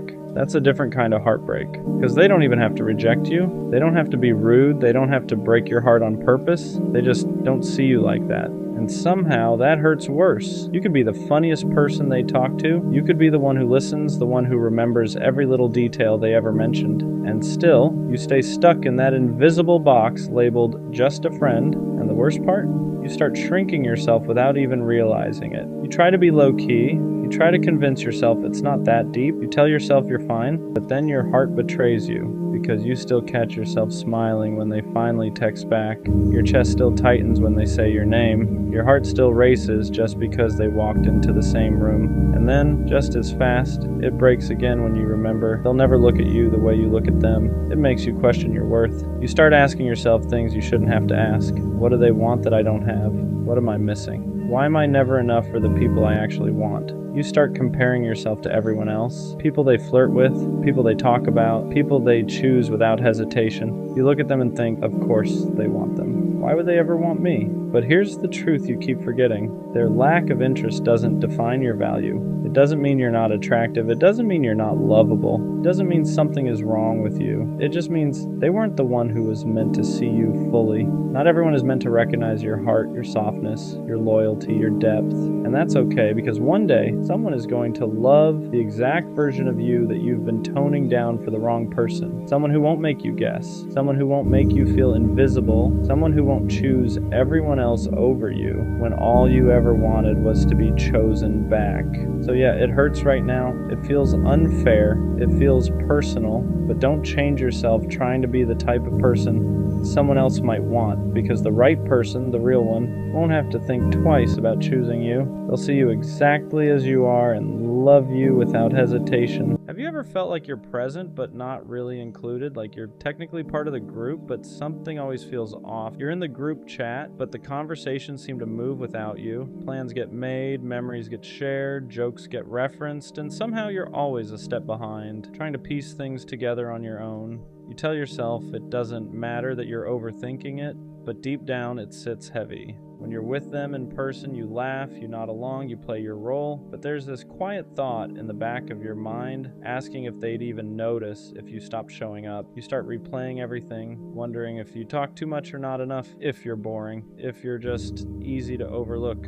And the worst part is how quietly it happens. No arguments, no clear rejection, just subtle distance that makes you feel smaller over time. You're always the one checking in, the one who would show up without hesitation if someone needed you. But when it's your turn, the effort doesn't seem to come back the same way. You're there for the moments, but somehow not fully a part of them. It's like being in the frame but never the focus, like being heard but never truly listened to. And no one really talks about how lonely that feels, how confusing it is to be surrounded by people and still feel unseen, to question your place while pretending everything's fine. If you feel this way, it doesn't mean you're dramatic or sensitive. It means you care, it means you value connection, and there's nothing wrong with wanting to feel like you matter to the people you give your time and energy to. You deserve friendships where your presence is felt, not tolerated, where you don't have to wonder if you belong, because being left out hurts the most when all you were ever trying to do was fit in without losing who you are. Some nights, I stay up hugging my pillow pretending it's someone, not because I'm dramatic,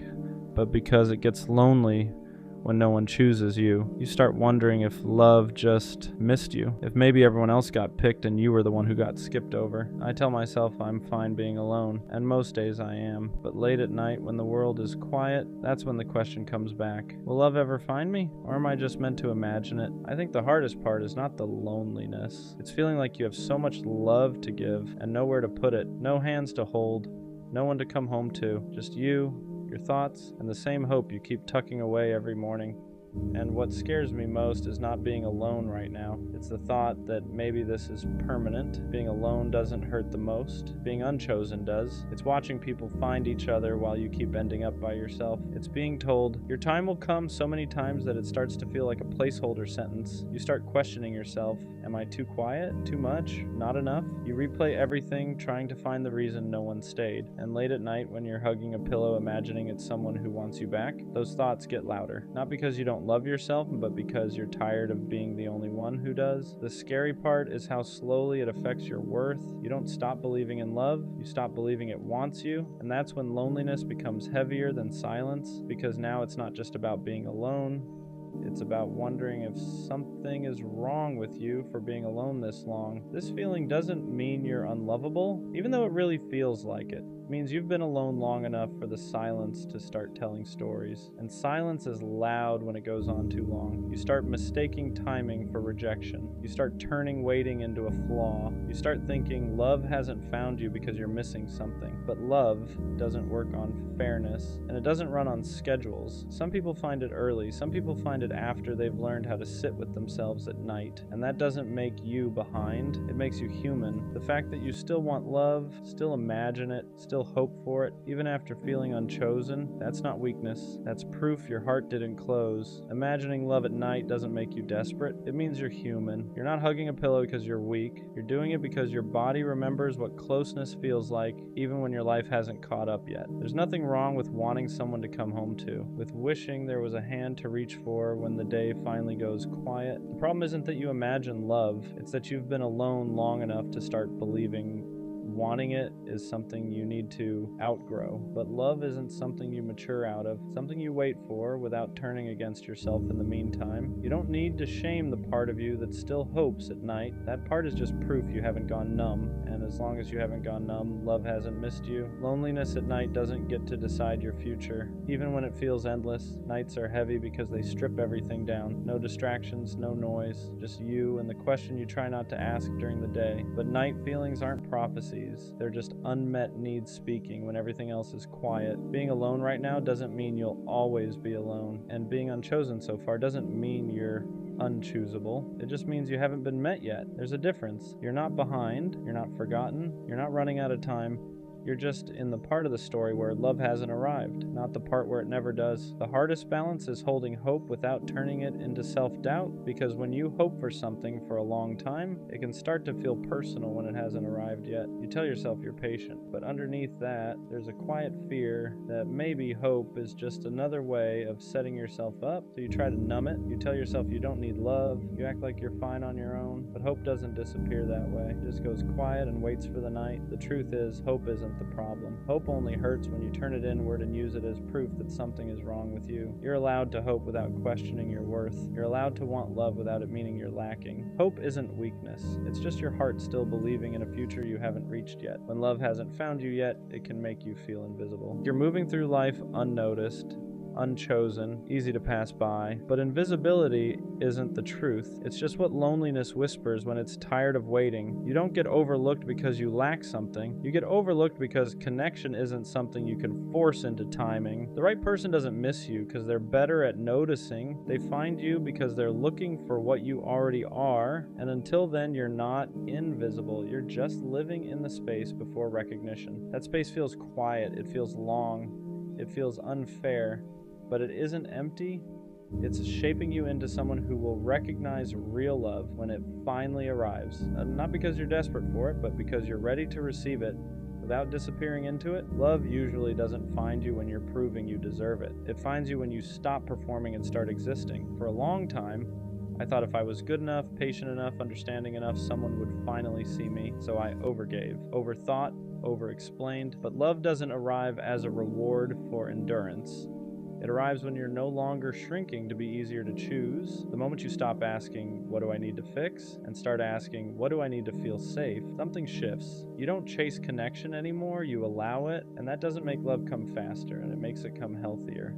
Because the love that finds you then isn't choosing you because you tried hard enough. It's choosing you because you're finally standing still as yourself. Waiting is hard because it's empty time. Not empty in life, but empty in connection. You're still living, still growing, still doing everything you're supposed to do, but there's no one to share the quiet with, and that's where loneliness sneaks in. The difference between waiting and loneliness is what you tell yourself while you're there. Loneliness says, nothing is happening because I'm not enough. Waiting says, something hasn't arrived yet, and that's not a reflection of my worth. Learning to sit in the waiting doesn't mean pretending you don't want love. It means refusing to let the absence of it turn into self-blame. You can want love deeply and still treat yourself gently in the meantime. You can feel the quiet without letting it convince you that this is all there will ever be, because waiting isn't where your story ends. It's just the space between who you've been and who you're about to meet. There's a moment when hope stops hurting, not because love arrived, but because you stop fighting yourself while waiting. You stop asking the question every night with fear in it. You still want love, you still imagine it, but it no longer feels like your life is on hold without it. Hope becomes something gentle, something you carry, journey, not something that weighs you down. You realize love finding you was never about being chosen faster or proving you're worthy enough. It was about becoming someone who doesn't disappear while waiting to be seen. And when that shift happens, loneliness loosens its grip, not because you're no longer alone, but because you're no longer against yourself. That's when hope becomes safe again, and that's usually right before love finally knows where to find you. Some nights you still wish someone was there, and that doesn't mean the healing didn't work.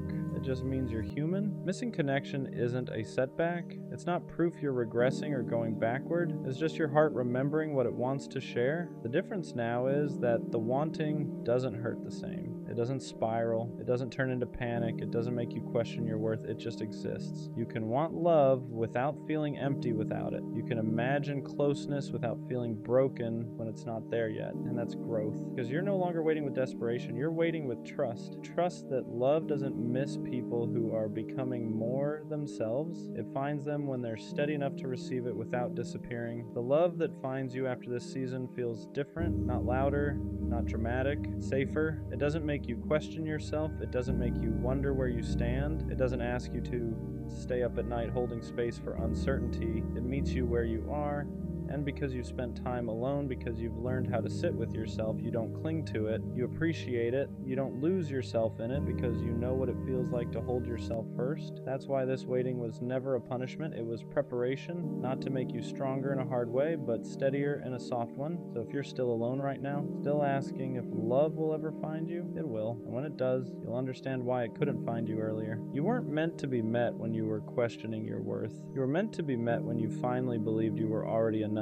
If you're asking that question right now, it doesn't mean you're behind. It means you're honest. You're honest about wanting connection, about feeling alone sometimes, about hoping there's more than just nights where you hug a pillow and imagine what could be. And that honesty matters. Love doesn't find people who gave up on it. It finds people who stayed open even when it hurt. People who learned how to be alone without becoming bitter, who waited without turning against themselves. So no, love didn't miss you. It just hasn't arrived yet. And when it does, it won't feel like something you chased or finally earned. It'll feel like something that recognizes you, like it knew where you were the whole time, and suddenly those nights won't feel so heavy anymore. Not because you forgot them, but because they led you right where you were meant to be. One day you won't ask the question anymore, not because love arrived overnight, but because you stopped measuring your life by what's missing. You'll still want connection, you'll still imagine it sometimes, but it won't feel heavy. You'll realize you didn't waste these nights. You were learning how to stay gentle in a quiet season, and that matters because the love that eventually finds you won't have to convince you that you're worth choosing. You'll already know. And when someone finally holds you, it won't feel like something you waited forever for. It'll feel like something that arrived right when you were ready to be seen, not as someone hoping to be chosen, but as someone whole. I knew it wasn't going to last, not because they said it,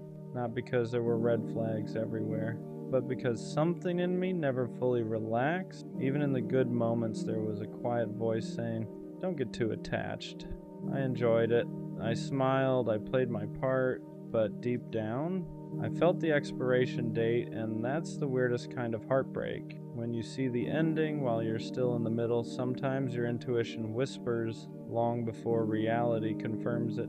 There weren't major fights, no dramatic betrayals, no obvious reason to leave, but there was inconsistency, little things, energy that shifted slightly, effort that felt uneven, words that didn't fully match actions, and instead of confronting it, I told myself I was overthinking. I told myself to relax, to just enjoy the moment, to stop looking for problems, but intuition doesn't shout. It nudges, it tightens your chest a little, it makes you hesitate before getting attached, it keeps you half guarded even when things seem fine, and I felt that, I just ignored it, because sometimes we don't want to be right, we want to be wrong about the ending, so why did I stay if I knew? Because sometimes temporary love still feels better than loneliness, because even if it wasn't forever, it was something. The late night conversations, the inside jokes, the way they looked at me when it was just us. I knew it had cracks, but I also knew it had moments, and I convinced myself that maybe moments were enough. Maybe I didn't need permanence. Maybe I didn't need certainty. Maybe I could just enjoy it without expecting it to stay. But that's the lie we tell ourselves. You can't emotionally invest and pretend you won't feel it when it ends. I stayed because I hoped my intuition would be wrong. I stayed because I liked them. because I wanted it to work, because walking away early felt dramatic, but sometimes staying longer just makes the goodbye heavier. There's a difference between anxiety and intuition. Anxiety is loud, it spirals, it imagines worst-case scenarios, it creates problems that don't exist yet. Intuition is quiet, it doesn't panic, it doesn't overreact, it just knows. And what I felt wasn't panic, it wasn't jealousy, it wasn't insecurity, it was a steady awareness that something wasn't aligned. I didn't feel chosen, I didn't feel secure, I didn't feel like we were building. I felt like we were passing time, and that's how you know. When the connection feels temporary, even while it's happening.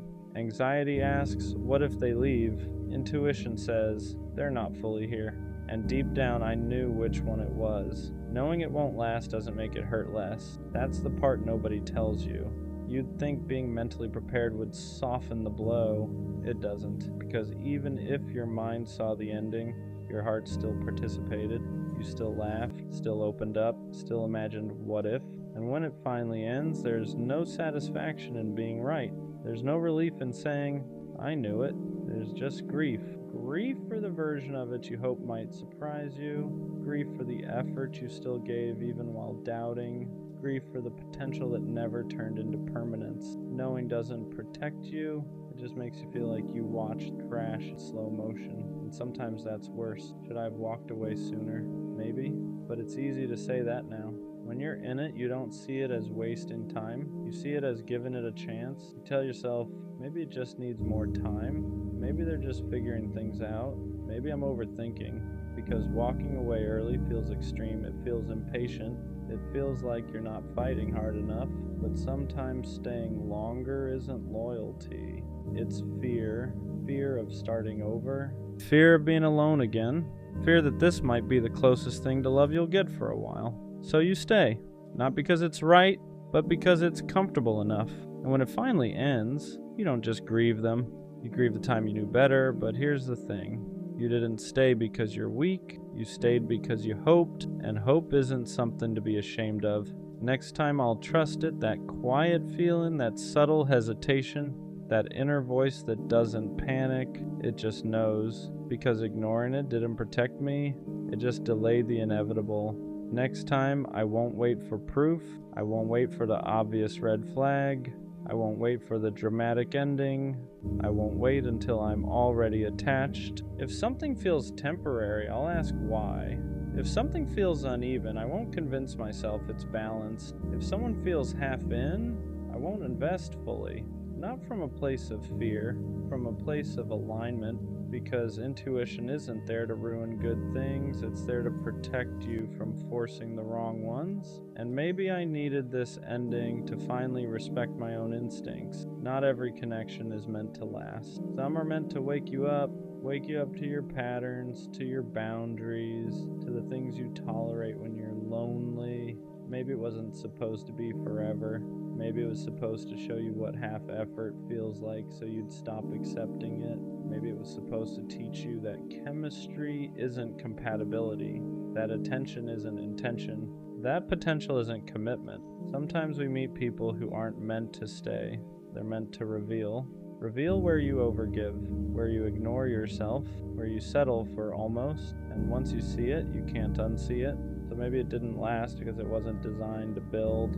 It was designed to redirect. Endings don't always mean failure. Sometimes they mean clarity.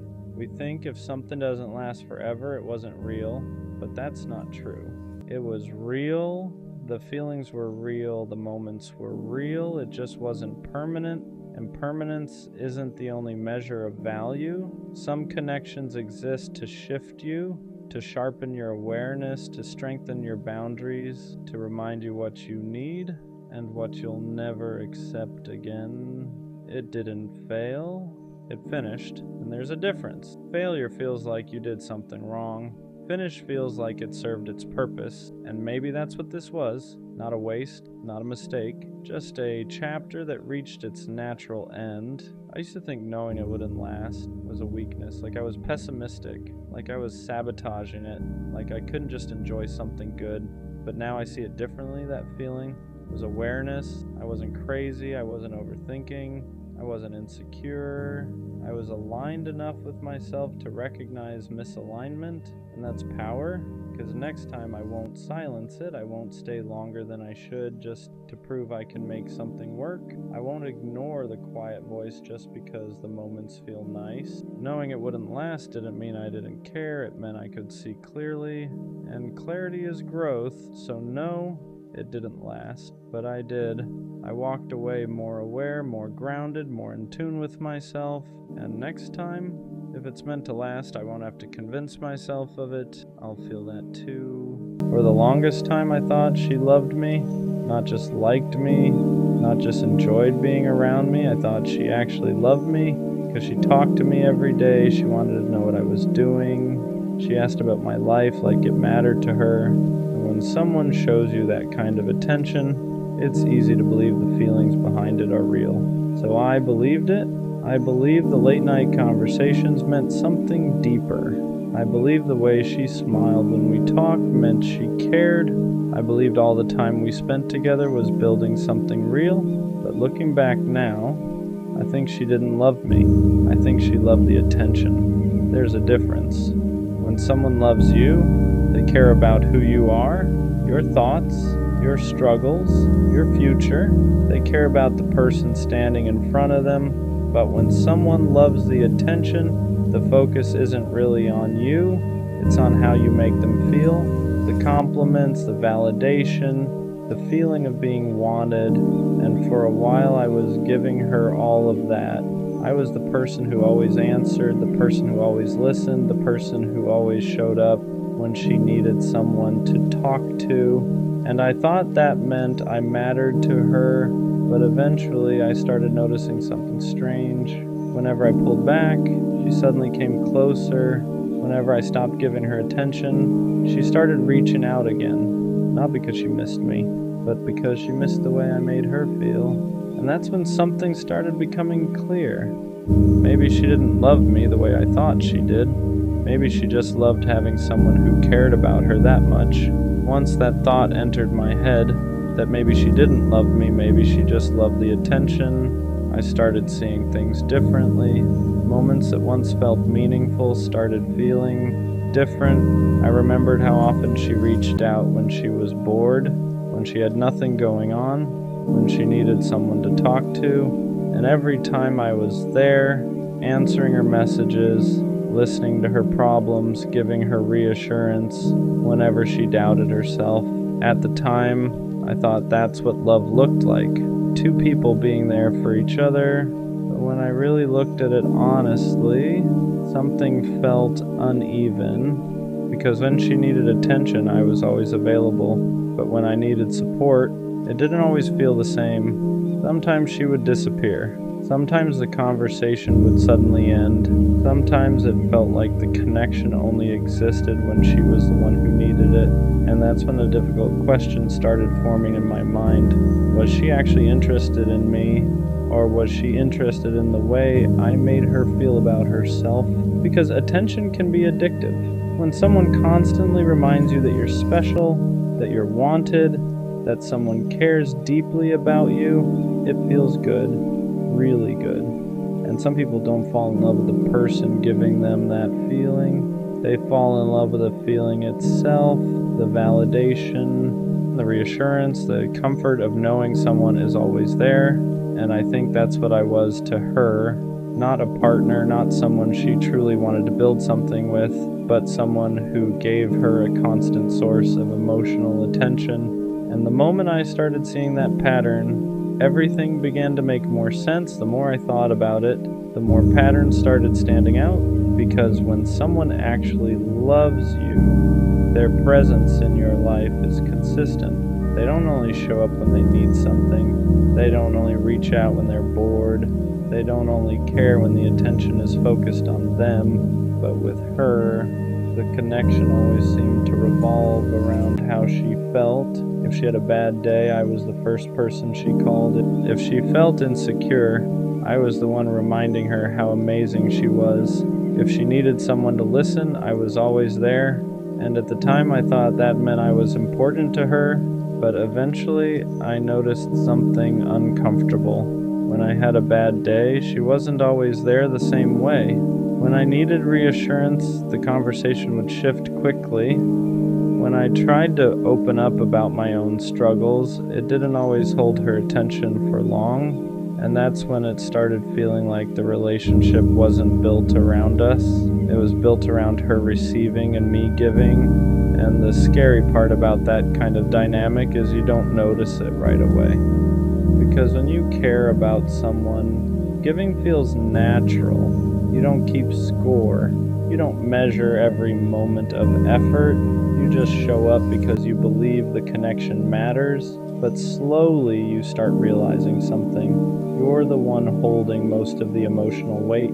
You're the one keeping the conversations alive.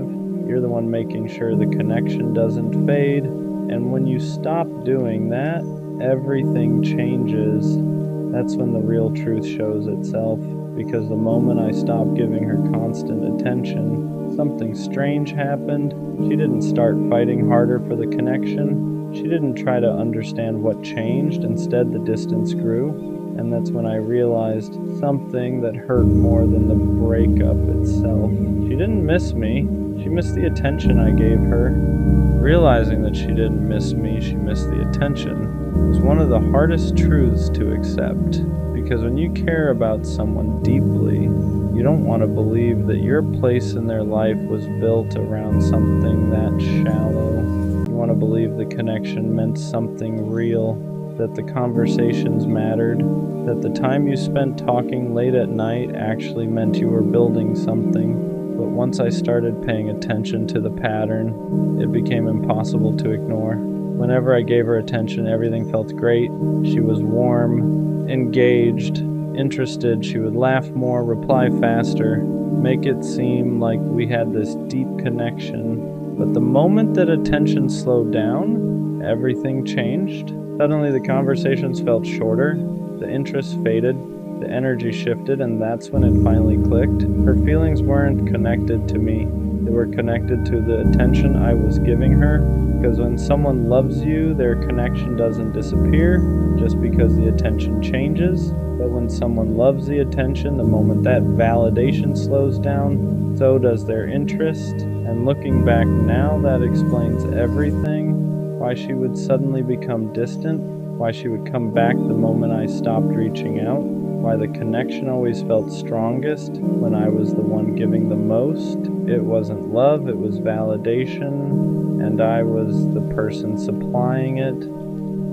Once I finally understood that she loved the attention more than she loved me, a lot of things started making sense. For the longest time, I kept wondering why the connection always felt unstable, why some days she seemed completely invested, and other days she felt distant, why the energy between us depended so heavily on how much I was giving. At the time, I thought that was normal.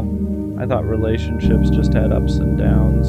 But there's a difference between normal ups and downs and a connection that only exists when one person is constantly feeding it. And that's what this was. Whenever I was fully present, texting first, asking about her day, complimenting her, showing that I cared, everything felt good between us. But when I pulled back even slightly, the dynamic changed immediately. The warmth disappeared, the conversation slowed down, and the connection that once felt so strong suddenly felt fragile. That's when it became impossible to ignore what was really happening. Because love doesn't disappear just because attention shifts for a moment, but validation does. Validation needs constant reinforcement. It needs someone to keep providing that feeling of being admired and wanted. And once that source slows down, the person who depended on it starts looking for it somewhere else. That's when I realized something that hurt more than I expected. I wasn't the person she loved.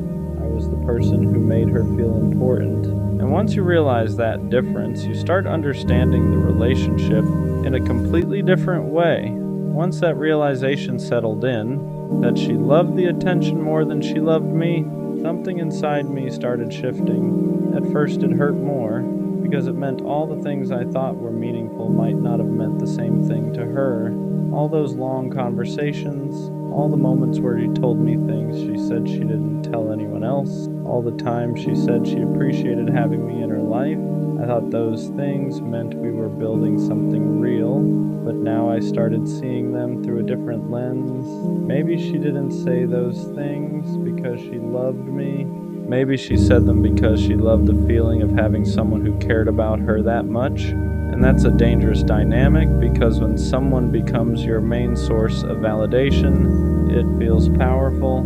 You feel admired, you feel important, you feel like someone is always there to remind you that you matter. But that feeling isn't the same as love. Love cares about the person giving the attention. Validation only cares about the feeling it creates. And the more I thought about it, the more I realized something uncomfortable. Whenever I tried to shift the focus of the relationship, whenever I wanted something deeper, the energy changed. If I asked serious questions about where things were going, if I talked about building something more stable, if I needed emotional support myself, that's when the connection suddenly felt weaker. Almost like the relationship only worked when I was the one giving, not when I needed something back. And that's when the truth became impossible to ignore.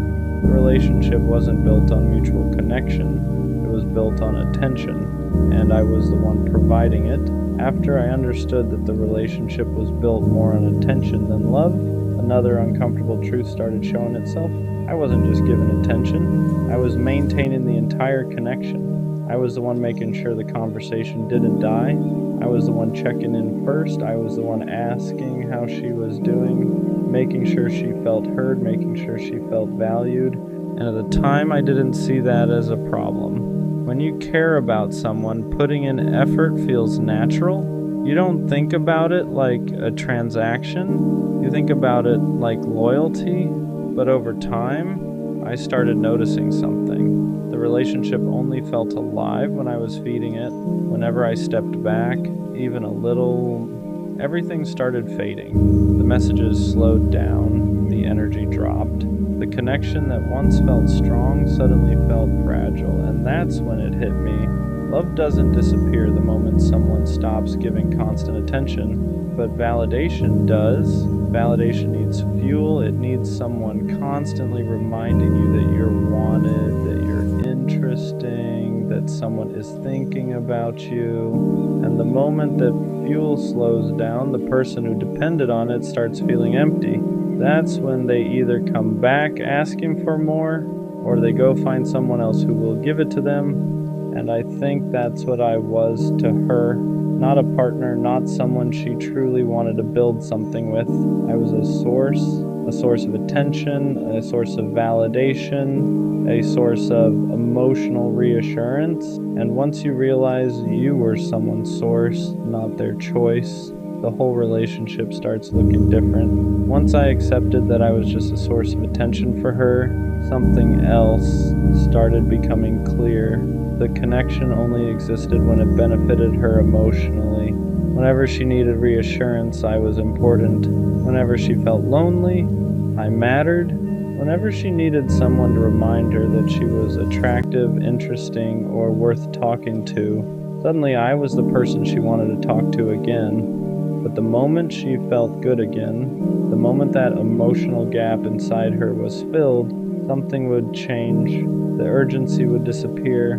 The replies would slow down, the energy would fade, and I would sit there wondering what I did wrong. For a long time, I blamed myself for those shifts.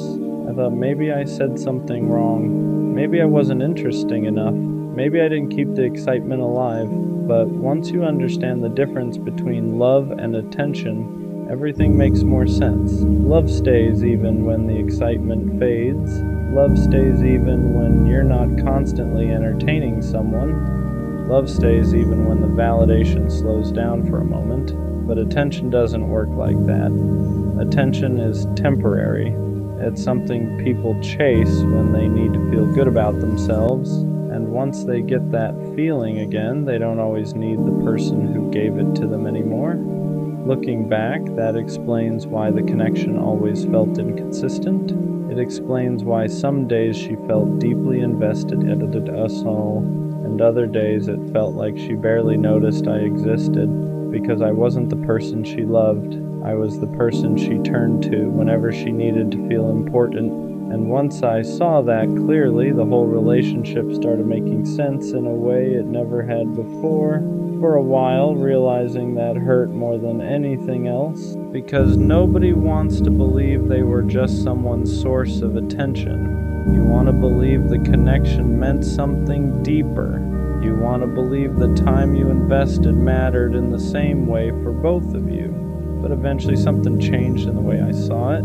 I stopped feeling embarrassed about how much I cared, because caring deeply isn't the problem. The problem is giving that level of attention to someone who only values the feeling it gives them. And that's a big difference. There's nothing wrong with being loyal. There's nothing wrong with showing up for someone you care about. The mistake is believing that everyone who accepts your attention values it the same way you do. Some people appreciate attention, other people depend on it, and the people who depend on it will keep you close as long as you keep feeding that feeling inside them. But the moment the attention stops, the connection disappears, not because they suddenly stop liking you, but because the feeling they were chasing isn't coming from you anymore. And once you understand that, something inside you changes. You stop chasing people who only show up when they need something. You stop investing in connections that only exist when you're the one giving, because you realize something important. You deserve someone who values you, not just the attention you give them. Looking back now, I don't think she loved me, but I also don't think she was pretending the whole time. I think she genuinely liked how I made her feel. She liked the attention. She liked the reassurance. She liked having someone who consistently reminded her that she mattered. And for a while, that was enough to keep the connection alive. But attention alone can't build something real. Because the moment that attention stops, there's nothing holding the relationship together. And that's exactly what happened. Once I stopped constantly feeding the connection, it disappeared. At first, that felt like rejection. But now I see it differently. It wasn't rejection, it was clarity, because it showed me the difference between someone who loves you and someone who only loves the feeling you give them. And once you see that difference clearly, you stop blaming yourself for the way things ended. You realize you weren't losing someone who truly valued you. You were losing someone who valued what you provided. And that's not the kind of connection worth holding on to. One day I'll meet someone who doesn't just enjoy the attention I give them, someone who actually cares about the person giving it, someone who chooses me even when the excitement fades, someone who values the connection, not just the validation. And when that happens, I won't feel like I'm constantly proving my worth, because the right person doesn't stay for the attention, they stay for you. She leaves your message unopened, but somehow she has time to watch every story you post, every picture, every video, and you sit there trying to make sense of it, wondering how someone can be so present and so distant at the same time. The truth is uncomfortable, but it's simple. If someone truly cared, replying wouldn't feel like a chore. It wouldn't be something they get around to when it's convenient. It would be instinct. When someone wants you, communication isn't complicated. You wouldn't be questioning their intentions or reading between the lines. You wouldn't be checking timestamps or replaying conversations in your head. If you mattered the way you hope you do, responding to you wouldn't be optional. And deep down you already know that. What makes it harder is that if the roles were reversed, things would look very different. If you were the one leaving her waiting while watching her stories, it wouldn't sit right with her, especially if you were someone she genuinely cared about. The difference is effort. When someone values you, they don't leave you guessing. They don't leave you hanging while still keeping tabs on your life. And yes, she knows what she's doing. It's not accidental, it's not confusion, it's a choice. And the hardest part is that you see it too, but you're choosing to ignore it. You hold on to the sweet words she said, the late night conversations, the promises that made you feel important. But words lose their meaning when actions consistently tell a different story. You keep hoping that maybe things will change, that maybe she'll wake up and realize what she has. But hoping doesn't change patterns. If her behavior keeps showing you where you stand, believe it. Stop clinging to the version of her that only exists in your head. Stop making excuses for someone who wouldn't make the same ones for you, because the reality is you would never do this to someone you truly liked. You respond because you care. You show up because they matter to you. You don't make them wait or question their worth,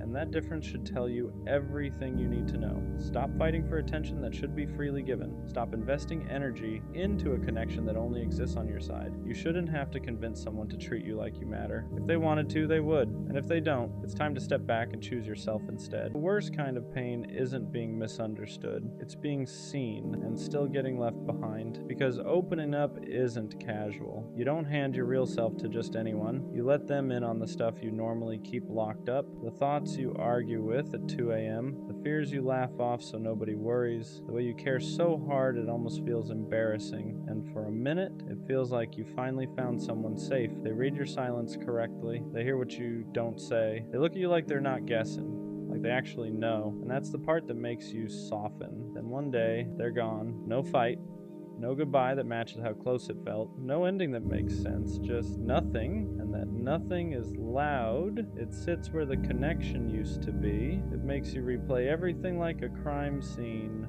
What did I do? Was I too much? Did I share too early? Should I have stayed guarded? But listen, if someone leaves after you showed them the real you, that doesn't mean you were wrong for being real. It doesn't mean your depth is a problem. It just means they weren't prepared for what they asked to see. Being open isn't the mistake. The mistake is thinking you should shrink so people won't run, because the right people don't disappear when they understand you. They get closer. After they leave, the silence doesn't feel empty. It feels heavy because now you're not just missing them, you're missing the version of yourself you were when you felt understood. You replay everything, not because you're obsessed, but because your brain is trying to make sense of something that never got an ending. You think about the way they listened, the way they noticed things nobody else did, the way you didn't have to explain yourself all the time, and now they're gone, so your mind starts filling in the gaps. You assume it must have been something you said, something you revealed too early, something you should have kept to yourself. That's how loss works when there's no closure. Your brain turns inward and starts pointing fingers. You don't just lose the person, you lose trust in your own judgment. You start telling yourself, yeah, next time don't say so much. Next time don't get attached. Next time stay surface level, and slowly, without realizing it,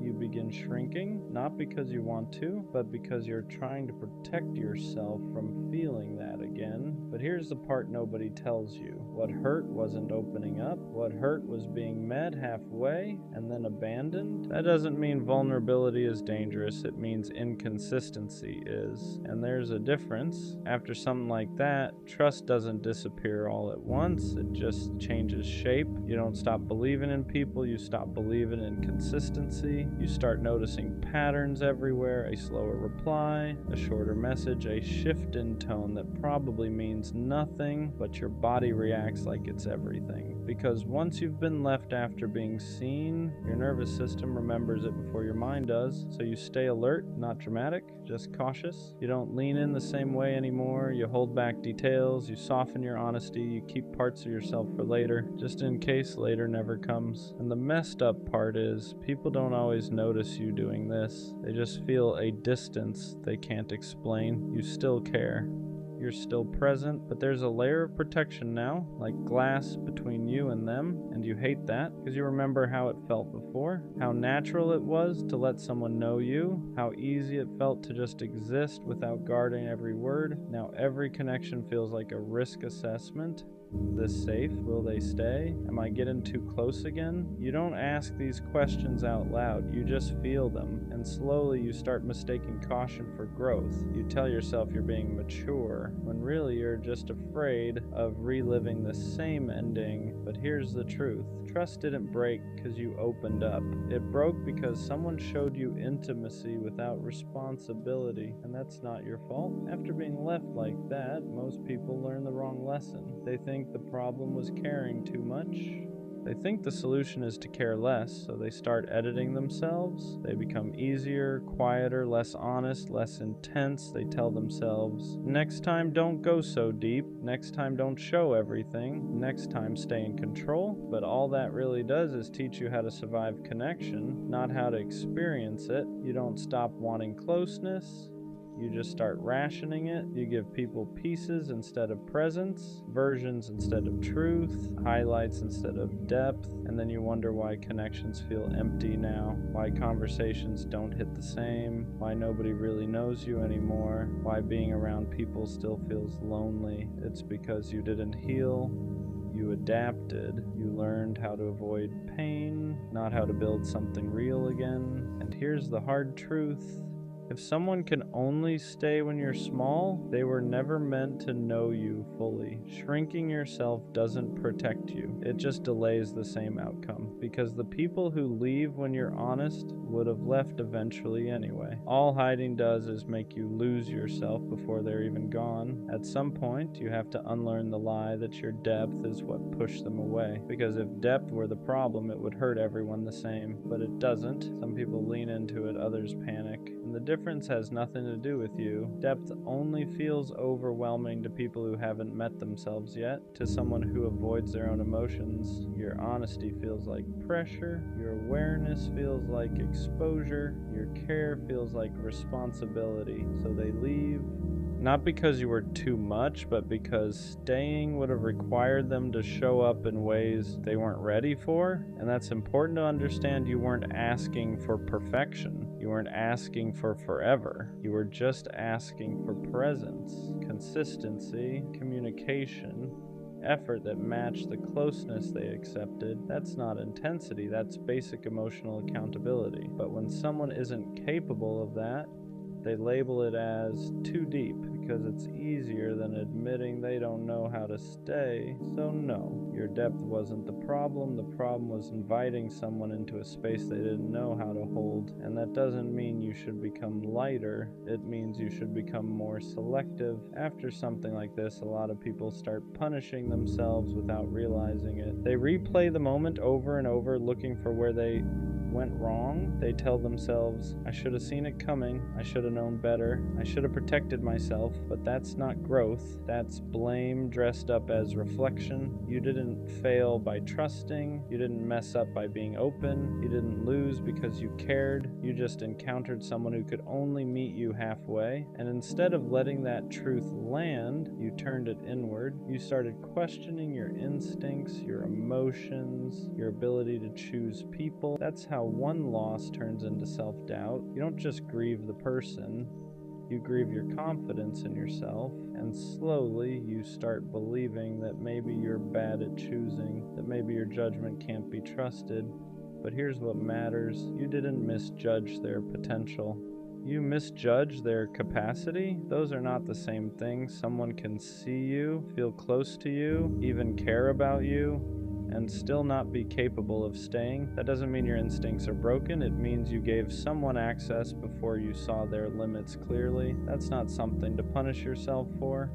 That's something to learn from without hardening, because the goal isn't to trust less, it's to trust wiser. Opening up again after something like that feels risky, not because you don't want connection, but because you don't want to disappear inside it. You move slower this time, not closed, just intentional. You stop rushing closeness. You let consistency show itself before attachment does. You watch how someone handles honesty, not just how they respond to it, because being open doesn't mean being available to everyone.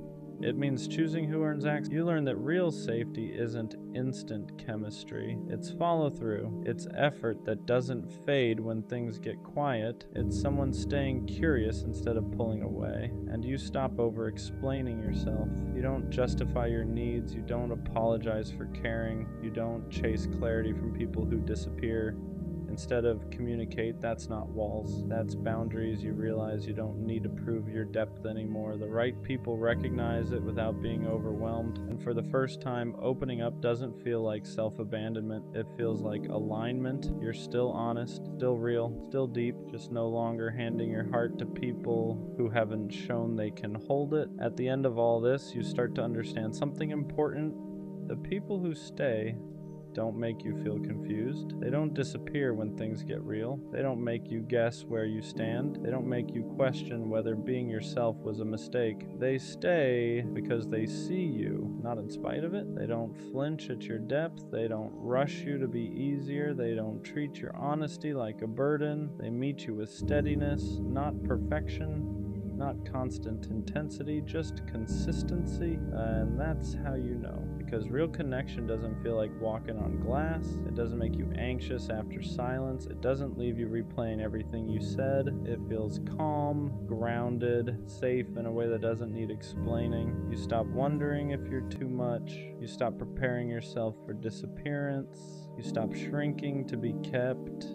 And you realize something quietly powerful. The people who left weren't proof that you were hard to love. They were proof that you were inviting people into a depth they hadn't earned yet. And that's not something to regret, because being seen was never a mistake. Being honest was never a flaw.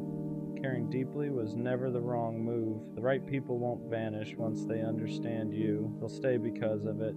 The worst kind of pain isn't being misunderstood. It's being seen and still getting left behind. Because opening up isn't casual. You don't hand your real self to just anyone. You let them in on the stuff you normally keep locked up, the thoughts you argue with at 2 a.m., the fears you laugh off so nobody worries, the way you care so hard it almost feels embarrassing, and for a minute it feels like you finally found someone safe. They read your silence correctly. They hear what you don't say. They look at you like they're not guessing, like they actually know. And that's the part that makes you soften. Then one day, they're gone. No fight, no goodbye that matches how close it felt. No ending that makes sense, just nothing. And that nothing is loud. It sits where the connection used to be. It makes you replay everything like a crime scene. What did I do? Was I too much? Did I share too early? Should I have stayed guarded? But listen, if someone leaves after you showed them the real you, that doesn't mean you were wrong for being real. It doesn't mean your depth is a problem. It just means they weren't prepared for what they asked to see. Being open isn't the mistake. The mistake is thinking you should shrink so people won't run. Because the right people don't disappear when they understand you. They get closer. After they leave, the silence doesn't feel empty. It feels heavy, because now you're not just missing them, you're missing the version of yourself you were when you felt understood. You replay everything, not because you're obsessed, but because your brain is trying to make sense of something that never got an ending. You think about the way they listened, the way they noticed things nobody else did, the way you didn't have to explain yourself all the time, and now they're gone. So your mind starts filling in the gaps. You assume it must have been something you said, something you revealed too early, something you should have kept to yourself. That's how loss works when there's no closure. Your brain turns inward and starts pointing fingers. You don't just lose the person, you lose trust in your own judgment. You start telling yourself, next time, don't say so much. Next time, don't get attached. Next time, stay surface level. And slowly, without realizing it, you begin shrinking. Not because you want to, but because you're trying to protect yourself from feeling that again. But here's the part nobody tells you. What hurt wasn't opening up. What hurt was being met halfway and then abandoned. That doesn't mean vulnerability is dangerous. It means inconsistency is. And there's a difference. After something like that, trust doesn't disappear all at once. It just changes shape. You don't stop believing in people. You stop believing in consistency. You start noticing patterns everywhere. A slower reply, a shorter message, a shift in tone that probably means nothing, but your body reacts like it's everything, because once you've been left after being seen, your nervous system remembers it before your mind does. So you stay alert, not dramatic, just cautious.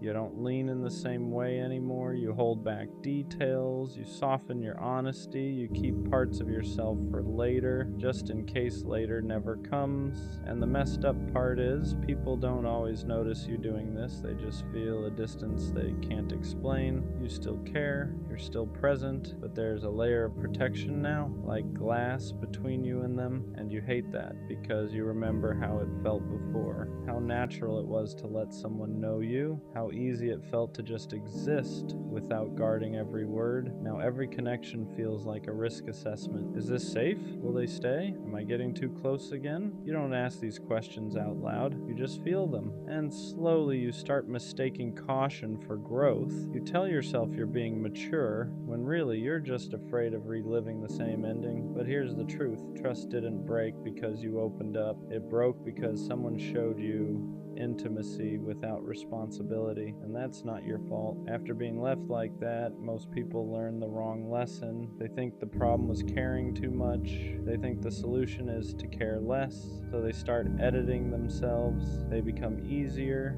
quieter, less honest, less intense. They tell themselves, next time don't go so deep, next time don't show everything, next time stay in control. But all that really does is teach you how to survive connection, not how to experience it. You don't stop wanting closeness, you just start rationing it. You give people pieces instead of presence, versions instead of truth, highlights instead of depth, and then you wonder why connections feel empty now, why conversations don't hit the same, why nobody really knows you anymore, why being around people still feels lonely. It's because you didn't heal, you adapt. You learned how to avoid pain, not how to build something real again. And here's the hard truth. If someone can only stay when you're small, they were never meant to know you. Shrinking yourself doesn't protect you, it just delays the same outcome. Because the people who leave when you're honest would have left eventually anyway. All hiding does is make you lose yourself before they're even gone. At some point, you have to unlearn the lie that your depth is what pushed them away. Because if depth were the problem, it would hurt everyone the same, but it doesn't. Some people lean into it, others panic, and the difference has nothing to do with you. Depth only feels overwhelming to people who haven't met themselves yet, to someone who avoids their own emotions. Your honesty feels like pressure. Your awareness feels like exposure. Your care feels like responsibility. So they leave, not because you were too much, but because staying would have required them to show up in ways they weren't ready for. And that's important to understand. You weren't asking for perfection. You weren't asking for forever. You were just asking for presence, consistency, communication, effort that matched the closeness they accepted. That's not intensity. That's basic emotional accountability. But when someone isn't capable of that, they label it as too deep because it's easier than admitting they don't know how to stay. So no, your depth wasn't the problem. The problem was inviting someone into a space they didn't know how to hold. And that doesn't mean you should become lighter. It means you should become more selective. After something like this, a lot of people start punishing themselves without realizing it. They replay the moment over and over, looking for where they went wrong. They tell themselves, I should have seen it coming. I should have known better. I should have protected myself. But that's not growth. That's blame dressed up as reflection. You didn't fail by trusting. You didn't mess up by being open. You didn't lose because you cared. You just encountered someone who could only meet you halfway. And instead of letting that truth land, you turned it inward. You started questioning your instincts, your emotions, your ability to choose people. That's how one loss turns into self-doubt. You don't just grieve the person, you grieve your confidence in yourself. And slowly you start believing that maybe you're bad at choosing, that maybe your judgment can't be trusted. But here's what matters. You didn't misjudge their potential. You misjudged their capacity. Those are not the same thing. Someone can see you, feel close to you, even care about you, and still not be capable of staying. That doesn't mean your instincts are broken. It means you gave someone access before you saw their limits clearly. That's not something to punish yourself for. That's something to learn from without hardening, because the goal isn't to trust less. It's to trust wiser. Opening up again after something like that feels risky. Not because you don't want connection, but because you don't want to disappear inside it, so you move slower this time, not closed, just intentional. You stop rushing closeness, you let consistency show itself before attachment does. You watch how someone handles honesty, not just how they respond to it, because being open doesn't mean being available to everyone. It means choosing who earns access. You learn that real safety isn't instant chemistry. It's follow through. It's effort that doesn't fade when things get quiet. It's someone staying curious instead of pulling away. And you stop over explaining yourself. You don't justify your needs. You don't apologize for caring. You don't chase clarity from people who disappear instead of communicate. That's not walls, that's boundaries. You realize you don't need to prove your depth anymore. The right people recognize it without being overwhelmed, and for the first time, opening up doesn't feel like self-abandonment. It feels like alignment. You're still honest, still real, still deep, just no longer handing your heart to people who haven't shown they can hold it. At the end of all this, you start to understand something important. The people who stay don't make you feel confused. They don't disappear when things get real. They don't make you guess where you stand. They don't make you question whether being yourself was a mistake. They stay because they see you, not in spite of it. They don't flinch at your depth. They don't rush you to be easier.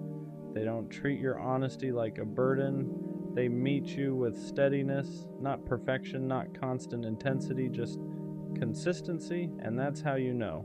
Because real connection doesn't feel like walking on glass. It doesn't make you anxious after silence. It doesn't leave you replaying everything you said. It feels calm, grounded, safe in a way that doesn't need explaining. You stop wondering if you're too much. You stop preparing yourself for disappearance. You stop shrinking to be kept, and you realize something quietly powerful. The people who left weren't proof that you were hard to love. They were proof that you were inviting people into a depth they hadn't earned yet. And that's not something to regret, because being seen was never a mistake. Being honest was never a flaw. Caring deeply was never the wrong move. The right people won't vanish once they understand you. They'll stay because of it. I stayed loyal. That's the part that messes with me the most. Not because I regret it, but because I know I was real the whole time. I didn't switch up. I didn't look for other options. I didn't keep backups just in case. When I said I was with her, I meant it. Even when things fell off, even when her energy started changing, even when I had moments where I could have pulled back and protected myself, I didn't. Because in my head, loyalty wasn't something you give only when it's easy. It's something you keep, especially when it's not. So I stayed consistent, I stayed patient, I stayed solid in a situation that slowly stopped being solid back. And the crazy part is, while I was staying loyal, she wasn't. The part that's hard to explain is how I stayed the same. Even when everything around me started changing, I noticed it. The distance, the shift in energy, the way conversations didn't feel the same anymore. I'm not blind. I saw the signs, but I chose to stay loyal anyway, because I told myself something simple. If I'm real about this, I don't switch up just because it gets uncomfortable. So I didn't match her energy when it dropped. I didn't start moving different. I didn't go looking for someone else. Just because things felt uncertain, I stayed. I kept showing up the same way I always did. And maybe that was my mistake, not being loyal, but being loyal to someone who had already started moving differently behind the scenes. Because while I was protecting what we had, she was slowly stepping out of it, and I didn't want to believe that, because loyalty makes you believe in what something was, even when it's no longer what it is. The truth didn't hit me all at once. It came in pieces, little realizations that didn't fully make sense at first, moments where things felt off, but not off enough to walk away. I would notice small things, the way she moved differently, the way her attention felt split, the way her consistency started depending on her mood, and every time I noticed it, I told myself the same thing. Don't overthink it, because when you're loyal, you don't want to accuse someone of something they haven't admitted. You give them the benefit of the doubt. You trust what you had, instead of questioning what it's becoming. So I stayed grounded, I stayed the same. I kept treating her like she was still fully in it, even when deep down I could feel she wasn't.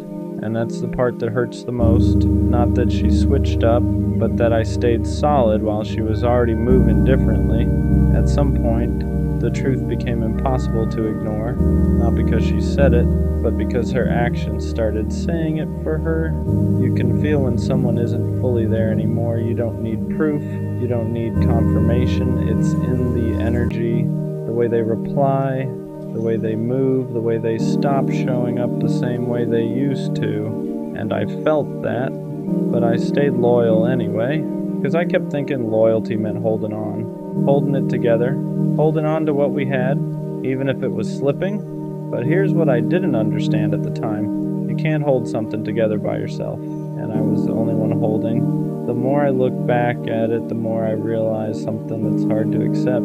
I wasn't just being loyal, I was ignoring reality, because loyalty doesn't mean staying blind. It doesn't mean pretending everything is okay when it's clearly not. But that's what I was doing. I was staying consistent in a situation that was becoming inconsistent. I was giving the same energy to someone who had already started giving less, and the imbalance kept growing slowly, quietly, until it was obvious. But by then, I had already invested too much to walk away easily, and then it finally happened. Not in some dramatic way, not in a way that gave me closure, just clarity. She wasn't loyal, not in the way I was. While I was choosing her every day, she was leaving space for something else, maybe someone else, maybe just options. But either way, she wasn't standing where I was standing. And that realization hits different, because it's not just about losing someone. It's about realizing you weren't standing on the same level the whole time. For a while, that made me question everything, not just her, myself. I started thinking, was I too loyal? Did I stay too solid? Should I have moved differently? Because when someone hurts you while you're being real, it makes you feel like being real was the mistake, but it wasn't. Loyalty wasn't the problem. Giving it to the wrong person was, and that's the shift that took time to understand. Because I didn't lose by being loyal. I didn't lose because I stayed real. If anything, that's the part I kept. That's the part that didn't change. She changed. She moved different. She chose differently. But me, I stayed who I said I was. And that matters more than it feels like it does in the moment. And because here's the truth, no one tells you right away. Being loyal to the wrong person will hurt, but it will also teach you exactly what real loyalty should look like when it's returned. It shows you the difference between someone who says they care and someone who actually stands on it. And once you've felt that difference, you stop settling for anything less. You stop accepting half effort. You stop excusing inconsistency, because now you know what it feels like to give fully. So next time, you expect it back. So yeah, I stayed loyal, and she didn't, and for a while that felt like I lost, but now I see it differently, because loyalty isn't something you regret, it's something you protect. You just learn who deserves it. The right person won't make you question it, won't make you feel like you're the only one holding things together, won't make you feel stupid for being real. They'll match it naturally, consistently, without you having to ask. So no, I'm not changing the way I love, I'm just changing who I give it to. Because being loyal isn't the mistake. Giving it to someone who wasn't is. I don't know who needs to hear this right now, but you have to let them go. Not because you didn't care enough, not because what you felt wasn't real, but because holding on to something that's already gone is only hurting you more. They're not coming back, and I know that's a hard pill to swallow. It's one of those truths that sits heavy in your chest, because part of you is still hoping, still replaying memories, still thinking maybe one day things will go back to how they were. But the truth is, if they wanted to come back, they would have. You wouldn't be sitting here questioning everything. You wouldn't be overanalyzing every small sign. You wouldn't be waiting waiting for a text that never comes. Someone who wants to be in your life makes that clear. They don't leave you guessing, they don't disappear, and expect you to keep the door open forever. Letting go doesn't mean what you had didn't matter. It doesn't erase the memories, the connection, or the time you shared. It just means you're choosing to stop living in the past. You're choosing to stop punishing yourself by holding on to something that no longer exists. And that choice takes strength, even if it doesn't feel like it right now. I know part of you is scared. Scared that letting go means starting over. Scared that you won't feel that way about anyone else again. Scared that this was your one chance at something special. But that fear is lying to you. Life doesn't give you just one opportunity for love, connection, or happiness. It gives you many, but only if you make space for them. The sooner you let go, the sooner you heal. The sooner you stop checking their page, rereading old messages, and asking yourself what you did wrong, the sooner you start moving forward. And moving forward doesn't mean forgetting. It means accepting. It means allowing yourself to grow past this version of your life. Good things are going to come again, not the exact same things, not the same person, not the same situation, but something new, something healthier, something that won't leave you feeling confused, unchosen, or stuck. I promise you that. So let this be your reminder. You don't need to keep holding on to prove how much you cared. You've done enough. It's okay to release what no longer serves you. Sometimes the bravest thing you can do is finally say goodbye, even when part of you still wishes they'd stay. Take me back to the night we met, because that was the last time everything felt untouched, the last time my heart wasn't carrying the weight of you. I replay it more than I should. The way you smiled like you had no idea what you were about to become to me. The way time slowed down for just a second, almost like the universe was whispering, "Pay attention, this moment is going to matter someday." And I swear, I didn't know it then. I didn't know how deeply that night would root itself into my memory, how it would become the bookmark I keep flipping back to, even when I'm trying so hard to move forward. Back then, everything felt light, pure, hopeful, like life was finally giving me something soft to hold on to. I didn't know that softness would one day turn into something that hurts to remember, because now I'm just learning to live with the ghost of you. You're not here, you're not gone, you just exist in every place my mind wanders when it's tired. I see you in strangers' mannerisms, in songs that randomly come on, in the silence of my room when it's too late to pretend I'm okay. It's the little things that get me. The way a random memory will hit me out of nowhere, like the universe is trying to remind me of something I've been trying to forget. I'll hear a laugh that sounds like yours, or a phrase you used to say, and suddenly I'm right back in that moment, standing next to the version of me who still had you. And the worst part, I don't know how to move on, not really. People tell me time heals, but all time has done is make the memory sharper, clearer, more painful in a way I didn't expect. I don't need forever with you. I don't need a perfect ending. Sometimes I just wish I could go back to the before I knew what it felt like to miss someone who is still alive, just not mine. Before I learned how heavy memories can feel when they become the only place someone still exists. Take me back to the night we met, because that was the last time my heart wasn't haunted by you.